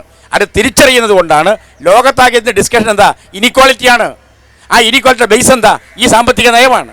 അതിലേക്ക് കൂടി ചർച്ച കൊണ്ടുവരണം. നേരത്തെ സൂചിപ്പിച്ചതുപോലെ ഒരുപാട് ഉത്തരങ്ങൾ നമുക്കുണ്ട്, പക്ഷെ ചോദ്യങ്ങൾ വീണ്ടും കൂടിക്കൊണ്ടിരിക്കുകയാണ്. യഥാർത്ഥത്തിൽ കേരളത്തിലെ ജനങ്ങൾ ആഗ്രഹിക്കുന്നത് ഏതു തരത്തിലുള്ള വികസനമാണ്? ഓരോരുത്തരുടെയും വ്യക്തിപരമായ വികസനത്തെ സമൂഹത്തിന്റെ വികസനമാക്കി കണക്കാക്കാമെന്ന പ്രത്യയശാസ്ത്രമാണോ? അതല്ല, നേരെ തിരിച്ച് ഒരു സമഷ്ടിയുടെ വികസനമാണ് വ്യക്തിയുടെ വികസനം സാധ്യമാക്കുക എന്ന ആശയത്തിനാണോ ഇത്തവണ തെരഞ്ഞെടുപ്പിൽ കൂടുതൽ പ്രാധാന്യം നൽകുക? വികസനത്തിന്റെ തന്ത്രത്തിന്റെ പോരാട്ടമാണ് തെരഞ്ഞെടുപ്പെങ്കിൽ ഈ തെരഞ്ഞെടുപ്പ് ആരെ തുണയ്ക്കും? ആരുടെ വാട്ടർലൂവാവും? അവസാന ഘട്ടത്തിലേക്ക് ഇടവേളയ്ക്ക് ശേഷം മെട്രോയുടെ വേഗതയിൽ കായലിന്റെ തീരത്തേക്കും കടലിന്റെ ഉള്ളിലേക്കും കൊച്ചി വളരേണ്ടതുണ്ടോ? കൊച്ചിയുടെ വളർച്ച കേരളത്തിന്റെ ഭാവിയായി മാറുമ്പോൾ ഈ തെരഞ്ഞെടുപ്പിൽ കൊച്ചിക്കും കേരളത്തിനും ഇരു മുന്നണികൾക്കും നൽകാനുള്ള വികസന വാഗ്ദാനം എന്താണ്? ചർച്ചയുടെ അവസാന ഘട്ടത്തിലേക്ക് സ്വാഗതം. സർ, ആദ്യം തന്നെ രണ്ട് പാർട്ടികളോട് ഒരു ചോദ്യം ചോദിക്കാനുണ്ട്. അതായത് MA യൂസഫ് അലി എന്ന് പറയുന്ന വ്യക്തിയെ നമുക്ക് കേരളത്തിൽ എല്ലാവർക്കും അറിയാം. അദ്ദേഹം ഒരു ഉറച്ച നേതാവാണ്. അദ്ദേഹത്തിൻ്റെ വ്യക്തിപരമായ താല്പര്യമുണ്ടോ അല്ല താല്പര്യം കൊണ്ടോ? കാരണം അദ്ദേഹത്തിന് ലുലു മോൾ എന്ന് പറഞ്ഞൊരു മോൾ ഇവിടെ കൊണ്ടുവരണമെന്നും ഏത് രാഷ്ട്രീയ പാർട്ടി കേരളം ഭരിച്ചാലും അത് കൊണ്ടുവരും എന്നുള്ള തീർച്ചയായ വിശ്വാസം കൊണ്ടാണ് ഇന്ന് ലുലു മോൾ നമ്മൾ കാണുന്നത്. ലുലു മോളിൽ എല്ലാവരും പോയി നിൽക്കുന്നു. പക്ഷേ ഇതേ വ്യക്തികൾ തന്നെയാണ് കേരളത്തിൻ്റെ പല ഭാഗത്തും പല വികസനങ്ങൾ കൊണ്ടുവരാൻ നോക്കുന്നത്. പ്രത്യേകിച്ച് ഇതുപോലെ ഒരു വേസ്റ്റ് പ്ലാന്റ് കൊണ്ടുവരാനോ അല്ലെങ്കിൽ മറ്റു പല കാര്യങ്ങൾ കൊണ്ടുവരാൻ 19 വർഷം എടുത്തു. നമുക്ക് ഇനിയും ഒരു ആലപ്പുഴ ബൈപ്പാസ് ഉണ്ടാക്കാൻ പറ്റിയിട്ടില്ല, ഒരു കൊല്ലം ബൈപ്പാസ് ഉണ്ടാക്കാൻ പറ്റിയിട്ടില്ല. നമുക്ക് പറയുകയാണെങ്കിൽ എടുത്തെടുത്ത് പറയാൻ എത്ര കാര്യങ്ങളുണ്ട്. കുടിവെള്ളം കൊണ്ടുവരാൻ പറ്റിയിട്ടില്ല എന്നാണിത്. എന്നാൽ ഇതുപോലെ വികസനം കൊണ്ടുവരാൻ ആഗ്രഹിക്കുന്ന ചില വ്യക്തികൾക്ക് മാത്രം പാർട്ടികൾ സമ്മതിച്ചു കൊടുക്കുന്നു. അവരുടെ കാര്യം വരുമ്പോൾ ഒരു പ്രശ്നമില്ല. ആദ്യം പാർട്ടികൾ തമ്മിൽ, ഞാൻ ഡോക്ടറിനോട് പൂർണ്ണമായിട്ട് യോജിക്കുന്നു, പാർട്ടികൾ തമ്മിൽ ഒരു ഒത്തുതീർപ്പിലെത്തണം. ഒരു പ്രൊഫഷണൽ ആദ്യം വരണം. വന്നില്ലെങ്കിൽ ഞങ്ങൾ നാളെ ചൂലെടുത്തു കഴിഞ്ഞാൽ വളരെ മോശകരമായ അവസ്ഥയിൽ പോകും. അല്ല, ലുലു മാളിൻ്റെ വരവും അത്തരത്തിലുള്ള സ്ഥാപനങ്ങളുടെ വരവും നമ്മൾ സ്വാഗതം ചെയ്യണം. അത് സംശയമില്ലാത്ത കാര്യം. ഞങ്ങൾ വികസന കാര്യത്തിൽ ഏതെങ്കിലും ഒരു എടുത്തു പറയാവുന്ന വികസനത്തിന് എതിര് നിന്നിട്ട് നിങ്ങൾക്ക് പറയാനാവില്ല. എവിടെയെങ്കിലും ഉണ്ടെങ്കിൽ എൻവയറമെൻ്റൽ ഇഷ്യൂ വരുമ്പോൾ ഞങ്ങൾ അതിനകത്ത് കൺസേൺഡ് ആണ്, താല്പര്യങ്ങളുണ്ടായിരുന്നു. പക്ഷേ ഗാഡ്ഗിലിന്റെ കാര്യത്തിലല്ല. കേൾക്കൂ, വികസനവും എൻവയറമെൻറ്റും തമ്മിൽ നല്ലപോലെ ബാലൻസ് ചെയ്ത് പോകണം. ഒരു സന്തുലനം വേണം. എൻവയറമെൻറ്റ് വളരെ പ്യുവറായിട്ട് സംരക്ഷിക്കുക എന്നുള്ളതല്ല. ഒരു ഇൻ്റർവെൻഷൻ വരുമ്പോൾ, ഒരു ഡെവലപ്മെൻറ്റ് വരുമ്പോൾ ഉണ്ടാകുന്ന ഇമ്പാക്റ്റ് എൻവയറമെൻറ്റിന് എന്താണ്, അത് കൃത്യമായിട്ട് ക്വാണ്ടിഫൈ ചെയ്യണം. അതിനുള്ള റെക്ടിഫിക്കേഷൻ കൊടുക്കണം. റെക്ടിഫൈ ചെയ്യാനാവില്ലെങ്കിൽ ആ പ്രോഗ്രാം വേണ്ടാന്ന് വെക്കണം. ഇതാണ് അപ്രോച്ച്. ഇവിടെ വോട്ട് ബാങ്ക് രാഷ്ട്രീയമാണ് പലപ്പോഴും വികസനത്തെ വഴിതെറ്റിക്കുന്നത്. ഇപ്പോൾ ഇവിടെ ചന്ദ്രപിള്ള പറഞ്ഞല്ലോ, ഗാഡ്ഗിൽ കമ്മിറ്റി റിപ്പോർട്ടും അതുപോലെ കസ്തൂരിങ്കർ റിപ്പോർട്ടും വന്നു. ഈ കേരളത്തിൽ ഏറ്റവും കൂടുതൽ ശാസ്ത്രബോധം ഉണ്ടാക്കാൻ ശ്രമിച്ച ഒരു സംഘടനയാണ് ശാസ്ത്ര സാഹിത്യ പരിഷത്ത്. CPMൻ്റെ നിയന്ത്രണത്തിലുള്ള ഒരു ശാസ്ത്ര സംഘടനയാണത്. ആ സംഘടന ഗാഡ്ഗിൽ കമ്മിറ്റി റിപ്പോർട്ടിൻ്റെ കാര്യത്തിൽ അതുപോലെ കസ്തൂരിങ്കർ റിപ്പോർട്ടിൻ്റെ കാര്യത്തിൽ എടുക്കുന്ന നയമല്ല CPM ഇവിടെ സ്വീകരിക്കുന്നത്. ഏറ്റവും കൂടുതൽ പ്രകൃതിയെ അനുകൂലിച്ചുകൊണ്ട് കേരളത്തിലെടുത്ത CPMൻ്റെ നിലപാട് ഈ ഗാഡ്ഗിൽ കമ്മിറ്റി റിപ്പോർട്ട് വന്നപ്പോൾ പാളിപ്പോയില്ലേ? അവിടെ വോട്ട് ബാങ്ക് രാഷ്ട്രീയത്തെ മാത്രം കണ്ടു. മൗലികത എന്ന് പറയുന്നത് ഒരു തെറ്റായ കാര്യമല്ല എന്ന് ഞാൻ വിശ്വസിക്കുന്നു. പരിസ്ഥിതി മൗലികമായൊരു വിഷയം തന്നെയാണ്. അത് സംരക്ഷിക്കപ്പെടുക തന്നെ വേണം. അതിന് ബാക്കി എല്ലാത്തിനും മേൽ പ്രയോറിറ്റി വേണം. കാരണം ഈ കുട്ടികൾ നാളെ ഇപ്പോൾ അനുഭവിക്കുന്ന ചൂട് 42 ഡിഗ്രി ആണെങ്കിൽ എൻ്റെ പ്രായമെത്തുമ്പോൾ ഇവർ അനുഭവിക്കുന്ന ചൂട് എത്രയായിരിക്കും എന്നിപ്പോൾ ആലോചിക്കുക. ഒന്ന്. രണ്ടാമത്തെ കാര്യം, അതിൽ മൗലികവാദത്തിൻ്റെ പ്രശ്നമില്ല, മൗലികത തന്നെയാണ് പ്രശ്നം. രണ്ടാമത്തെ കാര്യം, സമന്വയം എന്ന് പറഞ്ഞു. എനിക്ക് വളരെ കൃത്യമായൊരു അഭിപ്രായമുണ്ട്. രാഷ്ട്രീയ കക്ഷികൾ എപ്പോൾ സമന്വയം ഉണ്ടായിട്ടുണ്ടോ അപ്പോൾ ഇവിടെ തട്ടിപ്പാണ് നടന്നിട്ടുള്ളത് എന്നുള്ളതാണ് എൻ്റെ അനുഭവത്തിൽ വളരെ കൂടുതൽ. യഥാർത്ഥത്തിൽ ഭരണപ്രതിപക്ഷങ്ങൾ പരസ്പരം ചോദ്യം ചെയ്ത് നിൽക്കുമ്പോൾ തന്നെയാണ് കാര്യങ്ങൾ സത്യസന്ധമായി വന്നിട്ടുള്ളത്. എപ്പോഴൊക്കെ ഒത്തുതീർപ്പ് ഉണ്ടായിട്ടുണ്ടോ ആ ഒത്തുതീർപ്പ് ജനങ്ങളെ പറ്റിക്കാനുള്ള ഒത്തുതീർപ്പാണ്. ഒരു വാക്കുകൂടി, ഇവിടെ ഈ വികസനം, ഞാൻ വികസനത്തിനെതിരെ, ഞാൻ വേറൊരു വാക്ക് അതിന് ഉപയോഗിക്കാൻ ഇഷ്ടം. നമ്മളൊക്കെ ചെറുപ്പത്തിൽ പഠിച്ചൊരു വാക്കുണ്ട്, പുരോഗതി.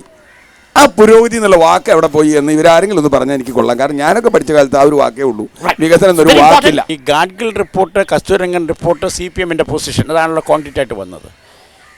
നമ്മുടെ പശ്ചിമഘട്ടത്തിൻ്റെ സംരക്ഷണത്തിൽ പശ്ചിമഘട്ടത്തിലെ ജനങ്ങളും അവരടങ്ങുന്ന ആവാസ വ്യവസ്ഥയും കൂടി സംരക്ഷിക്കുക എന്നുള്ളതുണ്ട്. അതുകൊണ്ട് അവിടുത്തെ ആളുകളുടെ ആശങ്കകൾക്ക് കൂടി പരിഹാരം ഉണ്ടാക്കുക എന്നുള്ള പൊസിഷനാണ് CPM എടുത്തിട്ടുള്ളത്. അതിൻ്റെ അർത്ഥം ഇഷ്ടം പോലെ മടയുണ്ടാക്കാനും ഇഷ്ടം പോലെ പാറ കുത്തിപ്പൊളിക്കാൻ അവസരം കൊടുക്കുക എന്നുള്ളതല്ല. ഒരു തെറ്റിദ്ധാരണയും വേണ്ട. വളരെ പെട്ടെന്ന് ക്വിക്ക് റെസ്പോൺസ്. ബേസിക്കലി എനിക്ക് പറയാനുള്ളത് ഇപ്പോൾ എന്തായാലും ഒരു പാർട്ടിക്ക് ഇവിടെ ഭരിക്കാൻ കിട്ടുന്ന ഒരു സാഹചര്യം വളരെ അപൂർവം. അപ്പോൾ അവരവരുടെ അജണ്ടകൾ മുന്നോട്ട് വയ്ക്കട്ടെ, അതനുസരിച്ച് ജനം വോട്ട് ചെയ്യട്ടെ. പക്ഷേ ഒരിക്കൽ അധികാരത്തിൽ വന്നു കഴിഞ്ഞാൽ അല്ലെങ്കിൽ ജയിച്ചു കഴിഞ്ഞാൽ എനിക്ക് അവരോടൊരു സജഷൻ മാത്രമേ ഉള്ളൂ. മൂന്ന് കോൺസെപ്റ്റ് ഇന്ത്യയുടെ വികസനത്തിന് വേണ്ടി probably A good coordination, good cooperation and good collaboration. ഇതുകൊണ്ട് മാത്രമേ ഇന്ത്യ രക്ഷപ്പെടൂ.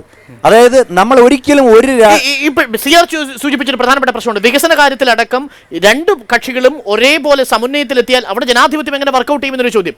അത് നമ്മൾ തെറ്റായി നെഗറ്റീവായിട്ട് കാണുന്നത് കൊണ്ടാണ്. എന്തുകൊണ്ട് നല്ല പോസിറ്റീവായിട്ട് ചിന്തിച്ചൂടാ? എന്തുകൊണ്ട് ഇപ്പൊ ഞാൻ ചോദിച്ചു, തമിഴ്നാട്ടിന് സാധിക്കാമെങ്കിൽ ഇപ്പൊ അദ്ദേഹം തന്നെ പറഞ്ഞു തമിഴ്നാട്ടിൽ ചില വിഷയങ്ങളിൽ മാത്രമല്ലേ അല്ലല്ലെന്ന് അത് നമ്മൾ എന്തിനാ അങ്ങനെ തമിഴ്നാട്ടിൽ കേരളത്തിൽ അഴിമതി ഉണ്ടെന്ന് വിശ്വസിക്കുന്ന ഒരാളാണ് ഞാൻ ഇന്ന്.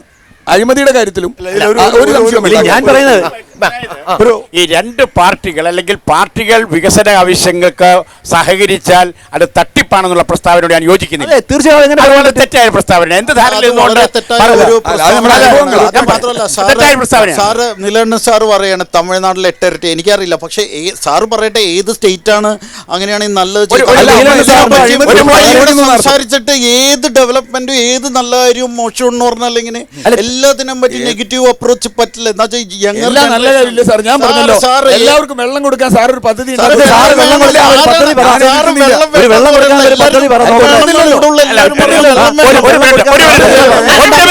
സംശയം ഇതാണ്. യഥാർത്ഥത്തിൽ എന്റർപ്രനേഴ്സ് ഗ്രൂപ്പിനെ ഏറ്റവും കൂടുതൽ അലട്ടുന്നത് ട്രേഡ് യൂണിയൻ പ്രസ്ഥാനത്തിന്റെ രാഷ്ട്രീയമാണോ പരിസ്ഥിതി രാഷ്ട്രീയമാണോ? ഇല്ല, എൻ്റെ ഒരു അഭിപ്രായത്തിൽ ട്രേഡ് യൂണിയൻ വളരെ ഓർഗനൈസ്ഡ് ആണ്. ഇവിടുത്തെ കേരളത്തിൽ ഒരു തെറ്റിദ്ധാരണ ഉണ്ടാക്കിയാണ് ട്രേഡ് യൂണിയനും കൊണ്ട് കുഴപ്പമുണ്ടെന്നുള്ളത്. കുഴപ്പമില്ല. ട്രേഡ് യൂണിയൻ കേരളത്തിൽ വളരെ ഓർഗനൈസ്ഡ് ആയിട്ടാണ് പോകുന്നത്. പരിസ്ഥിതിവാദികളും ഞാൻ നീലകണ്ഠ സാറ് പറയുന്ന പോലെയല്ല, ഞാൻ സാറിനെ പോസിറ്റീവായിട്ട് എടുക്കുകയാണ്. എന്താ കാരണം എന്ന് പറഞ്ഞിട്ടുണ്ടെങ്കിൽ സാറ് പറയണത് ഇത് ഒരു നല്ല വശത്തും കൊണ്ട് എടുത്തുകൊണ്ട് we are trying to protect the environment. അതല്ലാണ്ട് എല്ലാം നോന്നും യെസ് എന്നും പറയാൻ ഞാനില്ല.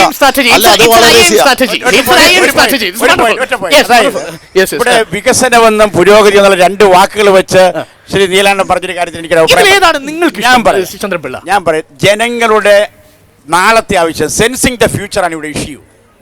അങ്ങനെ വരുമ്പോൾ ജനങ്ങളുടെ ആവശ്യം എന്താണെന്നുള്ള ഒരു കൂട്ടായി തന്നെ തീരുമാനിക്കുന്നതാണ് ഏറ്റവും ഉചിതം. അവർക്കൊരു പങ്ക് കിട്ടണം. അതിൽ പാർട്ടികൾ സഹകരിക്കുന്നത് നല്ലത് തന്നെയാണ്. തർക്കം വരാൻ പോകുന്നത് ആ വികസനത്തിൻ്റെ ഏജൻസി ആരാണ്, അതിൻ്റെ ഫണ്ട് ഏതാണ് എന്നത് തർക്കത്തിലേക്ക് വരാം. ഇവിടെ ഈ പറഞ്ഞില്ലേ ഫണ്ടില്ല എന്ന് എൻ്റെ സ്നേഹിതക്ക് അറിഞ്ഞില്ലേ? പ്രശ്നം വില്ലാണ്, ഡിറ്റർമിനേഷനാണ്, പൊളിറ്റിക്കൽ വില്ലാണ്. ഒരു ഗവൺമെൻറ് അധികാരത്തിൽ വന്നു, ഗവൺമെൻറ് മുമ്പിൽ അജണ്ട വെച്ചിട്ടാണ് തെരഞ്ഞെടുപ്പിൽ നേരിട്ടത്. ഗവൺമെൻറ് അധികാരത്തിൽ വരുന്നു, അവർ ജനങ്ങളോട് പറഞ്ഞ അജണ്ടകൾ നടപ്പാക്കിക്കൊണ്ടിരിക്കുന്നു, മുന്നോട്ട് പോകുന്നു. പക്ഷേ വരാൻ പോകുന്ന പിന്നീട് വരുന്ന തെരഞ്ഞെടുപ്പിൽ ഒരിക്കലും ആ അജണ്ടയെ വിലയിരുത്തിക്കൊണ്ടുള്ള ഒരു രാഷ്ട്രീയമല്ല ഈ ഇന്ത്യൻ സമൂഹത്തിൽ ചർച്ച ചെയ്യപ്പെടുന്നത്. നെഗറ്റീവ് വോട്ടുകൾ ക്രിയേറ്റ് ചെയ്യുന്ന ഒരു പൊളിറ്റിക്സ് കുറെ നാളുകളായി ഇന്ത്യൻ സമൂഹത്തിലും കേരളത്തിൽ വിശ്വാസം ഇല്ലാതാക്കുന്ന ഒരു സമൂഹത്തെ സൃഷ്ടിക്കലാണ് ഇവിടെ. വിശ്വാസം ഇല്ലാതാക്കുന്ന നമ്മളല്ല, രാഷ്ട്രീയ കക്ഷികളാണ്. നമ്മൾ പറഞ്ഞ വിശ്വാസം ഉണ്ടാവില്ല. നമ്മുടെ കേരളത്തിൽ റിസോഴ്സസിന് ഒരു കുറവില്ല. Even gold resources are there. പക്ഷേ കമ്പനീസ് വന്ന് ഇൻവെസ്റ്റ് ചെയ്യാത്തത് അതിന് ഫീസിബിലിറ്റി, സിംപ്ലിസിറ്റി. നമ്മുടെ ഗവൺമെന്റ് ഇപ്പൊ ഏത് ഗവൺമെന്റ് ഭരിച്ചോട്ടെ, LDF ആവട്ടെ UDF ആവട്ടെ, ആ സിമ്പിൾ വിൻഡോ സിസ്റ്റം ഇല്ല. അത് എന്തുകൊണ്ട് സംസാരിക്കുന്നില്ല? വികസനം എല്ലാ രീതിയിലും വേണം, അല്ലാതെ ജസ്റ്റ് പാലം പടുതുകൊണ്ടോ മെട്രോ റെയിൽ വന്നുകൊണ്ട് വികസനം ആവുന്നില്ല. സിമ്പിൾ വിൻഡോ സിസ്റ്റം നിങ്ങൾക്ക് എങ്ങനെ ഉറപ്പാക്കാൻ സാധിക്കും? ഇവിടെ എന്താണ് തടസ്സം? ഈ സിംഗിൾ വിൻഡോ സിസ്റ്റം എന്ന് പറഞ്ഞാൽ ആ വിൻഡോയിലോട്ട് കയറി കഴിഞ്ഞാൽ ഒരു വിധത്തിലും പുറത്തോട്ട് ഇറങ്ങാൻ പറ്റില്ല. ടൈറ്റാണ് ആ സിറ്റുവേഷൻ. അതുകൊണ്ട് ഇപ്പോഴുള്ള പ്രോസസ് എങ്ങനെയെങ്കിലുമൊക്കെ ഞാൻ പറയണത് ഇപ്പോൾ ഇതിലെന്നാ വെച്ചാൽ എല്ലാ ഡിപ്പാർട്ട്മെന്റിലും ഒരു 25 ഡിപ്പാർട്ട്മെന്റിൽ കയറി ഇറങ്ങണം. സിംഗിൾ വിൻഡോ എന്ന് പറഞ്ഞാൽ KICDCയോ ഇൻഡസ്ട്രിയൽ ഡിപ്പാർട്ട്മെന്റ്സിലോട്ടോ വന്ന് പിന്നെ നമ്മൾ തന്നെ ആ ഫയൽ നീക്കണം. It's not easy. ആക്ച്വലി അവിടെ ഒരു കോർഡിനേഷൻ നടക്കുന്നില്ല. പിന്നെ എന്താ വെച്ചാൽ ഇവിടെ എന്താണെന്ന് വെച്ചിട്ടുണ്ടെങ്കിൽ ഇപ്പോൾ കൂടുതലും ഒരു യങ്സ്റ്റേഴ്സ് ആ ഒരു ഇതിലോട്ട് കേരളത്തിൻ്റെ മാത്രം പ്രശ്നമായിട്ട് ഞാൻ കാണുന്നില്ല. ഇന്ത്യയിലുള്ള ഒട്ടുമിക്ക സംസ്ഥാനങ്ങളും ഈ സിംഗിൾ വിൻഡോ ക്ലിയറൻസ് എന്ന് പറയുന്നത് ഈ പ്രോസസ്സിൽ കൂടി തന്നെ പോകുന്നത്. എന്തുകൊണ്ട് വികസനം എന്നുള്ളത് നമ്മുടെ ബേസിക് നീഡ്സിനെ അഡ്രസ് ചെയ്യുന്നില്ല? ഇന്ത്യയിൽ നിന്നും കേരളത്തിൽ നിന്നും ഏറ്റവും കൂടുതൽ എക്സ്പോർട്ട് ചെയ്യപ്പെടുന്നത് എന്താണ്? ഇപ്പോൾ മനുഷ്യ വിഭവമാണ്. നമ്മുടെ എഞ്ചിനീയർമാർ, നമ്മുടെ നഴ്സുമാർ, നമ്മുടെ ഡോക്ടർമാർ. ഒരു കാലഘട്ടത്തിൽ നമുക്ക് കേരളത്തിൽ നേരത്തെ പറഞ്ഞതുപോലെ പ്രൊഫഷണൽ വിദ്യാഭ്യാസം തുടങ്ങുന്നതിലുണ്ടായ അല്ലെങ്കിൽ തീരുമാനത്തിലുണ്ടായ പാളിച്ചയല്ല, മറിച്ച് കേരളത്തിൻ്റെ വിദ്യാർത്ഥികൾ കേരളത്തിൽ പഠിച്ച് പ്രൊഫഷണൽസ് ആകാനും അത് ലോക വിപണിയിൽ കച്ചവടം നടത്തി പണമുണ്ടാക്കാനും കഴിയുന്ന ഒരവസ്ഥ ഇന്ന് ഇന്ത്യ രാജ്യത്ത് ഉണ്ടാക്കപ്പെട്ടിരിക്കുന്നു, കേരളത്തിൽ ഉണ്ടാക്കപ്പെട്ടിരിക്കുന്നു. സോഷ്യൽ സെക്ടർ പ്രധാനമായും വിദ്യാഭ്യാസം, ആരോഗ്യം, കൾച്ചറൽ തുടങ്ങിയ മേഖലകളാണ്. ഇവിടെ ഗ്രോത്ത് ഉണ്ടാകണമെങ്കിൽ ലാഭം പ്രതീക്ഷിക്കുന്നവരവിടെ വരില്ല. സോഷ്യൽ സെക്ടർ ജെന്യൂനായിട്ട് ഉണ്ടാകണമെങ്കിൽ ഗവൺമെൻറ് തന്നെ അതിൽ ഇടപെടണം. സോഷ്യൽ സെക്ടർ ഏറ്റവും കൂടുതൽ ഡെവലപ്പ് ചെയ്ത ഇന്ത്യൻ സ്റ്റേറ്റ് ഏതാ? കേരളമാണ്. ഇവിടെ ചോദിച്ചു, ഗുജറാത്തിൽ സോഷ്യൽ സെക്ടർ വന്നില്ല, മറ്റേ ഡെവലപ്മെൻറ്റ് വേറെ വരികയും ചെയ്തു എന്ന് പറഞ്ഞു. അതെന്താ? ഇൻവെസ്റ്റ്മെൻറ്റിൻ്റെ പ്രോഫിറ്റിന് വേണ്ടി ആഗ്രഹിക്കുന്നവർക്ക് എല്ലാ സൗകര്യം ചെയ്തു കൊടുത്തു. അവിടെ ഗവൺമെൻറ് വരുന്ന ഇൻവെസ്റ്റേഴ്സിന് എല്ലാ സൗകര്യങ്ങളും കൊടുക്കുകയും ഫെസിലിറ്റേറ്റർ ആകാൻ തയ്യാറായി. നോക്കൂ, UPA രണ്ടാമത്തെ ഗവൺമെന്റിന്റെ പ്രകടന പത്രികയല്ല, അതിന് തൊട്ടുമുമ്പ് വന്ന റിപ്പോർട്ടിന്റെ അടിസ്ഥാനത്തിൽ ICDS പദ്ധതികൾ തുടങ്ങിയത്, എഡ്യൂക്കേഷൻ ആക്ടിന്റെ അടിസ്ഥാനത്തിൽ പ്രൈമറി, അപ്പർ പ്രൈമറി വിദ്യാഭ്യാസ സ്ഥാപനങ്ങൾ തുടങ്ങിയത്. കണക്കുകൾ കൂടുതലാണ്. 1.25 ലക്ഷം കോടി രൂപയുടെ നിക്ഷേപമാണ് സാമൂഹിക വികസന രംഗത്തും ക്ഷേമ പദ്ധതി രംഗത്തും നിർവഹിച്ചിരിക്കുന്നത്. പിന്മാറിയിട്ടില്ല UPA സർക്കാർ. നിങ്ങൾ മുടക്കിയതിൻ്റെ ക്വാണ്ടിഫൈ ചെയ്ത എമൗണ്ട് വലുതാക്കി പറയുമ്പോൾ നമ്മുടെ റിക്വയർമെൻറ്റ് എന്താണെന്നുള്ളത് വെച്ചിട്ട് വേണം നോക്കാൻ. ഞാനൊരു നല്ലൊരു ഉദാഹരണം അങ്ങോട്ട് പറയാം. അതായത് ഗ്രാമീണ തൊഴിലുറപ്പ് പദ്ധതി, അതൊരു ഇൻ്റർവെൻഷനായിരുന്നു, സോഷ്യൽ സെക്ടറിൽ ഒരു ഇൻ്റർവെൻഷനാണ്. അത് അങ്ങനെ വന്ന എന്താ, UPA 1 കാലത്ത് ലെഫ്റ്റിൻ്റെ കൂടി ഒരു ഇൻ്റർവെൻഷൻ ഉണ്ട് അതിനകത്ത്. ഇപ്പം തള്ളി പറയാതെ എനിക്കറിയില്ല, അത് വേറെ കാര്യമാണ്. നമുക്കിവിടെ ഫോറിൻ യൂണിവേഴ്സിറ്റി ബില്ല് പാസ്സാക്കാത്തതിനെ കുറിച്ചുള്ളതാണ് എൻ്റെ സംശയം. ഫോറിൻ യൂണിവേഴ്സിറ്റികൾ ഇന്ത്യയിൽ വന്നിട്ട് ഒരു യൂണിവേഴ്സിറ്റി സ്റ്റാർട്ട് ചെയ്യുന്നതിനോട് ഈ രാഷ്ട്രീയ പാർട്ടികൾക്ക് എന്തെങ്കിലും എതിർപ്പുണ്ടോ? That's a very important question. രാജഗിരിയിൽ നിന്നുള്ള ചോദ്യം. രാജഗിരിയുടെ ഈ വിദ്യാഭ്യാസ കോമ്പൗണ്ടിൽ നിൽക്കുമ്പോൾ വിദേശ യൂണിവേഴ്സിറ്റികൾ വരുന്നതിൽ ഇന്ത്യൻ നാഷണൽ കോൺഗ്രസ് ഒരിക്കലും എതിർ പ്രകടിപ്പിച്ചിട്ടില്ല. പക്ഷേ ഇന്ത്യൻ പാർലമെൻറ്റിൽ ഇന്ന് കോൺഗ്രസിന് ഭൂരിപക്ഷമില്ല എന്ന് എല്ലാവർക്കും അറിയാം. പല കാര്യങ്ങളും അവിടെ ഒരു സമന്വയത്തിൻ്റെ പാത ഉണ്ടാക്കിക്കൊണ്ടാണ് ഗവൺമെൻറ് മുന്നോട്ട് പോകാൻ കഴിയുന്നത്. ഈ ബില്ലിൻ്റെ ചർച്ച അല്ലെങ്കിൽ ഈ നയത്തിൻ്റെ ചർച്ച എടുത്തപ്പോൾ തന്നെ ഇന്ത്യ രാജ്യത്ത് യൂണിവേഴ്സിറ്റി എന്തിനെന്ന് ചോദിച്ചവരാണ് ഇന്ത്യയിലെ ഭൂരിപക്ഷം രാഷ്ട്രീയ പാർട്ടികളും. അങ്ങനെ ഭൂരിപക്ഷമുള്ള ഒരു ഗവൺമെൻറ് UPAയുടെ മൂന്നാമതും വന്നാൽ തീർച്ചയായും നമ്മുടെ വിദ്യാഭ്യാസ രംഗത്ത് ഒരു കുരിച്ചാട്ടത്തിന് വേണ്ടി ഫോറിൻ യൂണിവേഴ്സിറ്റി വേണമെങ്കിൽ അതും കൊണ്ടുവരുന്ന കാര്യത്തിൽ കോൺഗ്രസിന് അഭിപ്രായ വ്യത്യാസമുണ്ട്. അല്ല, എനിക്ക് ഇത് കേട്ടിട്ട് തോന്നുന്നത് വിദേശ യൂണിവേഴ്സിറ്റി വന്ന അവിടുത്തെ വിദ്യാഭ്യാസം നന്നാവുന്ന. ഇത്രയും വലിയ ആഗോള മണ്ടത്തരം ലോകത്തിലില്ല. കാരണം അതെന്ന് പറഞ്ഞാൽ ഇവിടെ ഇക്കാലം മുഴുവൻ പഠിച്ചതും പഠിപ്പിച്ചതും ഒക്കെ നിങ്ങളൊക്കെ കൊള്ളരുതാത്തവരാ. നിങ്ങളെപ്പോലെ പ്രൊഫഷണൽ വിദ്യാഭ്യാസം കഴിഞ്ഞ ആളാണ് ഞാനും. ഉറപ്പായി പറയാൻ കഴിയും, നമ്മുടെ നാട്ടിലെ വിദ്യാഭ്യാസത്തിന് ഒരു കുഴപ്പമില്ല. ആകെയുള്ള ഒരു കുഴപ്പം അത് വെറും കച്ചവടം മാത്രമാക്കി മാറ്റുന്ന കുറച്ച് ആളുകൾ അതിലുണ്ട് എന്നുള്ളതാണ്. സാർ, ഞാൻ പറഞ്ഞു വരുന്നത് എന്താ വെച്ചാൽ IITയുടെ ക്വാളിറ്റി എന്ന് പറഞ്ഞാൽ IITയും IIM ഒക്കെ എന്നും ഡെവലപ്മെൻറ്റ്സിന് അനുകൂലമായിട്ട് നിൽക്കുന്നതാണ്. പിന്നെ ഫോറിൻ യൂണിവേഴ്സിറ്റീസിലാണെങ്കിലും എൻവയോൺമെൻറ്റ് പ്രൊട്ടക്റ്റ് ചെയ്യേണ്ടതെന്നല്ല പറയുന്നത്. സ്കൂൾ ഓഫ് എൻവയോൺമെൻറ്റൽ സ്റ്റഡീസ് എല്ലാ ഫോറിൻ യൂണിവേഴ്സിറ്റീസും ഉണ്ട്. സാറ് ഇന്ത്യ പറഞ്ഞു, ഇന്ത്യ നല്ല, പക്ഷേ സാർ പറഞ്ഞ പോലെ ഫോറിൻ യൂണിവേഴ്സിറ്റീസിൽ പോയി അവിടുത്തെ കാര്യങ്ങൾ പഠിക്കണം. ഫ്രാൻസ്, അതല്ലെങ്കിൽ യൂറോപ്യൻ യൂണിയൻസ് മുഴുവനും എൻവയോൺമെൻറ്റ് പ്രൊട്ടക്റ്റ് ചെയ്തുകൊണ്ട് തന്നെയാണ് അവിടെ. ഞാനത് അത്യാവശ്യം ട്രാവൽ ചെയ്തിട്ടുള്ള ആളാണ്. US ഇവിടത്തേനെ കാട്ടി അതിൽ കൂടുതലായിട്ട് എൻവയോൺമെൻറ്റ് പ്രൊട്ടക്റ്റ് ചെയ്തുകൊണ്ട് തന്നെയാണ് ഈ കൺട്രീസ് ഡെവലപ്പ് ചെയ്യണം. ഈ ലോകത്തെമ്പാടുമുള്ള മികച്ച യൂണിവേഴ്സിറ്റികളിലെ ഫാക്കൽറ്റികൾ ഏറ്റവും ടാലൻ്റ് ആയിട്ടുള്ള ഒരു നല്ലൊരു ഭാഗം ഇന്ത്യക്കാരാണ്, മനസ്സിലാക്കിക്കൊള്ളണം. അത് ഇങ്ങോട്ട് റോപ്പിൻ ചെയ്യാന്നുള്ളതാണ് നമ്മുടെ മുമ്പിലുള്ള ചലഞ്ച്. അല്ല, ഈ യൂണിവേഴ്സിറ്റികൾ ഇവിടെ പറിച്ചു നടുക എന്നല്ലല്ലോ ഫോറിൻ യൂണിവേഴ്സിറ്റിയെ ഇവിടെ സ്ഥാപിക്കുന്നത് കൊണ്ട് ഉദ്ദേശിക്കുന്നത്. ഫോറിൻ രാജ്യങ്ങളിൽ നടത്തുന്ന ഏറ്റവും നല്ല വിദ്യാഭ്യാസ ക്രമത്തെ ഉൾക്കൊള്ളാൻ ഇന്ത്യ തയ്യാറാകണം. നമ്മുടെ പല പദ്ധതികളെയും ലോകം ഇന്ന് അംഗീകരിക്കുന്നു. അതുപോലെ വിദേശത്ത് നടക്കുന്ന നല്ല കാര്യങ്ങളെ അംഗീകരിക്കുന്നതിന് നമ്മൾ എന്തിനു മടി കാണിക്കണം? സാർ തന്നെ പറഞ്ഞു, നമ്മുടെ ഇന്ത്യയിൽ ഒത്തിരി അധികം അനുഭവ സമ്പത്ത്, വിദ്യാഭ്യാസ സമ്പത്തുള്ള ഒത്തിരി അധികം മക്കൾ പുറത്തു പോയിട്ട് നമ്മുടെ ഇന്ത്യയുടെ പുരോഗതി കൊണ്ടുവരികയാണ്. എന്തുകൊണ്ട് ഇത്രയും വിദ്യാഭ്യാസ സമ്പത്തുള്ള നമ്മുടെ മക്കൾക്ക് ഇന്ത്യയിൽ തന്നെ നല്ലൊരു അവസരം കൊടുത്തുകൂടാ? കാരണം പുതിയ സംരംഭ ഓപ്പർച്യൂണിറ്റീസ് കൊടുത്തുകൂടാ? എന്തിന് നമ്മൾ പുറത്തു പോയിട്ട് അവരുടെ കാശ് നമ്മുടെ ഇന്ത്യയിലേക്ക് കൊണ്ടുവന്ന് ഇന്ത്യയിൽ തന്നെ? നമ്മൾ പാസ്റ്റിൽ, ഞാൻ മാനേജ്മെൻറ്റ് സ്റ്റുഡൻ്റ് അല്ല, ഞാൻ ഹിസ്റ്ററി സ്റ്റുഡൻ്റ് ആണ്. നമ്മളുടെ സ്വാതന്ത്ര്യ എന്ന് വെച്ചിട്ടുണ്ടെങ്കിൽ പോസ്റ്റ് ആക്ച്വലി നമ്മളുടെ ഗാന്ധി, നെഹ്റു തൊട്ട് എല്ലാ സ്വാതന്ത്ര്യ സമരത്തിൻ്റെ ഭാഗമായിട്ട് ഇന്ത്യയിൽ ഡെവലപ്പ് ചെയ്ത ലോയേഴ്സ് അല്ലെങ്കിൽ സ്വാതന്ത്ര്യ സമര സേനാനികളെല്ലാം ഓക്സ്ഫോർഡിലും കേംബ്രിഡ്ജിലും ഈറ്റോണിലും എല്ലാം പഠിച്ചവരാണ്. അതുകൊണ്ട് ചിലപ്പോൾ നമുക്ക് ഇത് റിലേറ്റീവ് ആണ്. ചിലപ്പോൾ നമുക്ക് എഡ്യൂക്കേഷൻ കിട്ടേണ്ടത്, എഡ്യൂക്കേഷൻ എവിടെ നിന്നാണെങ്കിലും നല്ലതാണെന്നാണ് എൻ്റെ അഭിപ്രായം. അത് വിദേശത്താണെങ്കിലും ചോദ്യം ഇതാണ്, പ്രൊഡക്റ്റീവായ നമ്മുടെ ഹ്യൂമൻ റിസോഴ്സിനെ എന്തുകൊണ്ട് ഇന്ത്യയിൽ ഉപയോഗിക്കാൻ പറ്റുന്നില്ല? അതാണ് പ്രൊഡക്റ്റീവ് ആയിട്ടുള്ള ഹ്യൂമൻ റിസോഴ്സസ് നമ്മൾ ഇന്ത്യയിൽ യൂസ് ചെയ്യുന്നുണ്ട്, ഇല്ല എന്ന് പറയില്ല. പക്ഷേ റിസർച്ചിൻ്റെ പല ഘട്ടത്തിലും റിസർച്ചിൻ്റെ ആവശ്യത്തിന് ചിലപ്പോൾ ചില ഫോറിൻ യൂണിവേഴ്സിറ്റീസിനെ നമ്മൾക്ക് ആശ്രയിക്കേണ്ടി വരും. അത് ഇത് എനിക്ക് വളരെ വലിയൊരു തമാശയുണ്ട്. ഇന്ത്യയിൽ IIT പാസ്സാവുന്ന എത്ര ശതമാനം ആളുകൾ ഇന്ത്യയിൽ വർക്ക് ചെയ്യുന്നുണ്ട് എന്ന കണക്ക് വളരെ വ്യക്തമായി പുറത്തു വന്നിട്ടുണ്ട്. എന്നെ സംബന്ധിച്ചിടത്തോളം പോസ്റ്റ് ഗ്രാജുവേറ്റ് എടുക്കുന്നതിൽ ഒരു 95% പുറത്തു പോകും, ഗ്രാജുവേറ്റിൽ 80% പുറത്തു പോകും. അത്രേ ഉള്ളൂ. ഇവിടെ ഗവൺമെന്റ് ഇന്റർവെൻഷൻ എന്നുള്ളത് വളരെ പോസിറ്റീവായ ഒരു വിഷയമാണ്. നമ്മുടെ രാജ്യത്ത് ഡെവലപ്മെൻറ്റിനെ സംബന്ധിച്ചും ഇലക്ഷൻ്റെ സന്ദർഭത്തിൽ പാർട്ടികളുടെ മാനിഫെസ്റ്റോയെ സംബന്ധിച്ച് സംസാരിക്കുമ്പോൾ പ്രധാനപ്പെട്ട പ്രശ്നം ഇന്ത്യയിലെ മഹാഭൂരിപക്ഷം മനുഷ്യർക്ക് ആവശ്യമുള്ള കാര്യങ്ങൾ പ്രയോറിറ്റൈസ് ചെയ്യാൻ പാർട്ടികൾ തീരുമാനിക്കണം. പാർട്ടികളുടെ അജണ്ട തീരുമാനിക്കുന്ന സാമ്പത്തിക ശക്തികളാകാൻ പാടില്ല. അതാണ് ഇഷ്യൂ.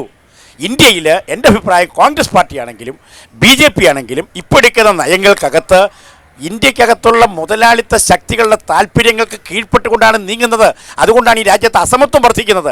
അത് മാറുക എന്നുള്ളതാണ് പ്രധാനം. ഒരു ഭൂതകാലത്തിന്റെ സായാഹ്നത്തിലാണ് നമ്മൾ ഈ ചർച്ച സംഘടിപ്പിച്ചത്. പോയ കാലങ്ങളിൽ നമ്മൾ എങ്ങനെയായിരുന്നു എന്ന ചോദ്യം.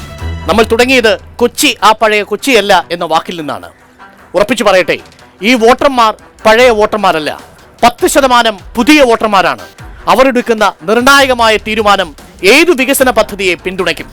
കൊച്ചിയുടെ കാര്യത്തിൽ മെട്രോയും വല്ലാർപാടവും LNGയും എല്ലാം നിരവധി പ്രശ്നങ്ങളിൽ നാടകളിൽ കുടുങ്ങിക്കിടക്കുമ്പോഴും മനുഷ്യാവകാശ പ്രശ്നങ്ങൾ കേരളത്തിന്റെ വിവിധ തുരുത്തുകളിൽ കൂടുമ്പോഴും അവയെ സംയോജിപ്പിക്കാൻ കഴിയുന്ന മുന്നണിക്കായിരിക്കുമോ വോട്ട്? അതല്ല വികസനം എന്ന മുദ്രാവാക്യത്തിനായിരിക്കുമോ വോട്ട്? വികസന നായകനു മാത്രമായിരിക്കുമോ വോട്ട്? മനുഷ്യാവകാശത്തിന് ആരും വോട്ടിടാത്ത കാലമാണോ വരാൻ പോകുന്നത്? ആശങ്കകളും ഒരുപാടുണ്ട്. ഒരു MP എന്നാൽ വെറും വികസനത്തിന്റെ ചൂണ്ടുപലകക്കാരൻ മാത്രമാകരുത് എന്ന മാത്രം അഭ്യർത്ഥനയോടെ ഈ ചർച്ച ഞങ്ങൾ അവസാനിപ്പിക്കുന്നു. വീണ്ടും മറ്റൊരു അധ്യായത്തിൽ കാണാം. അതുവരെ നന്ദി.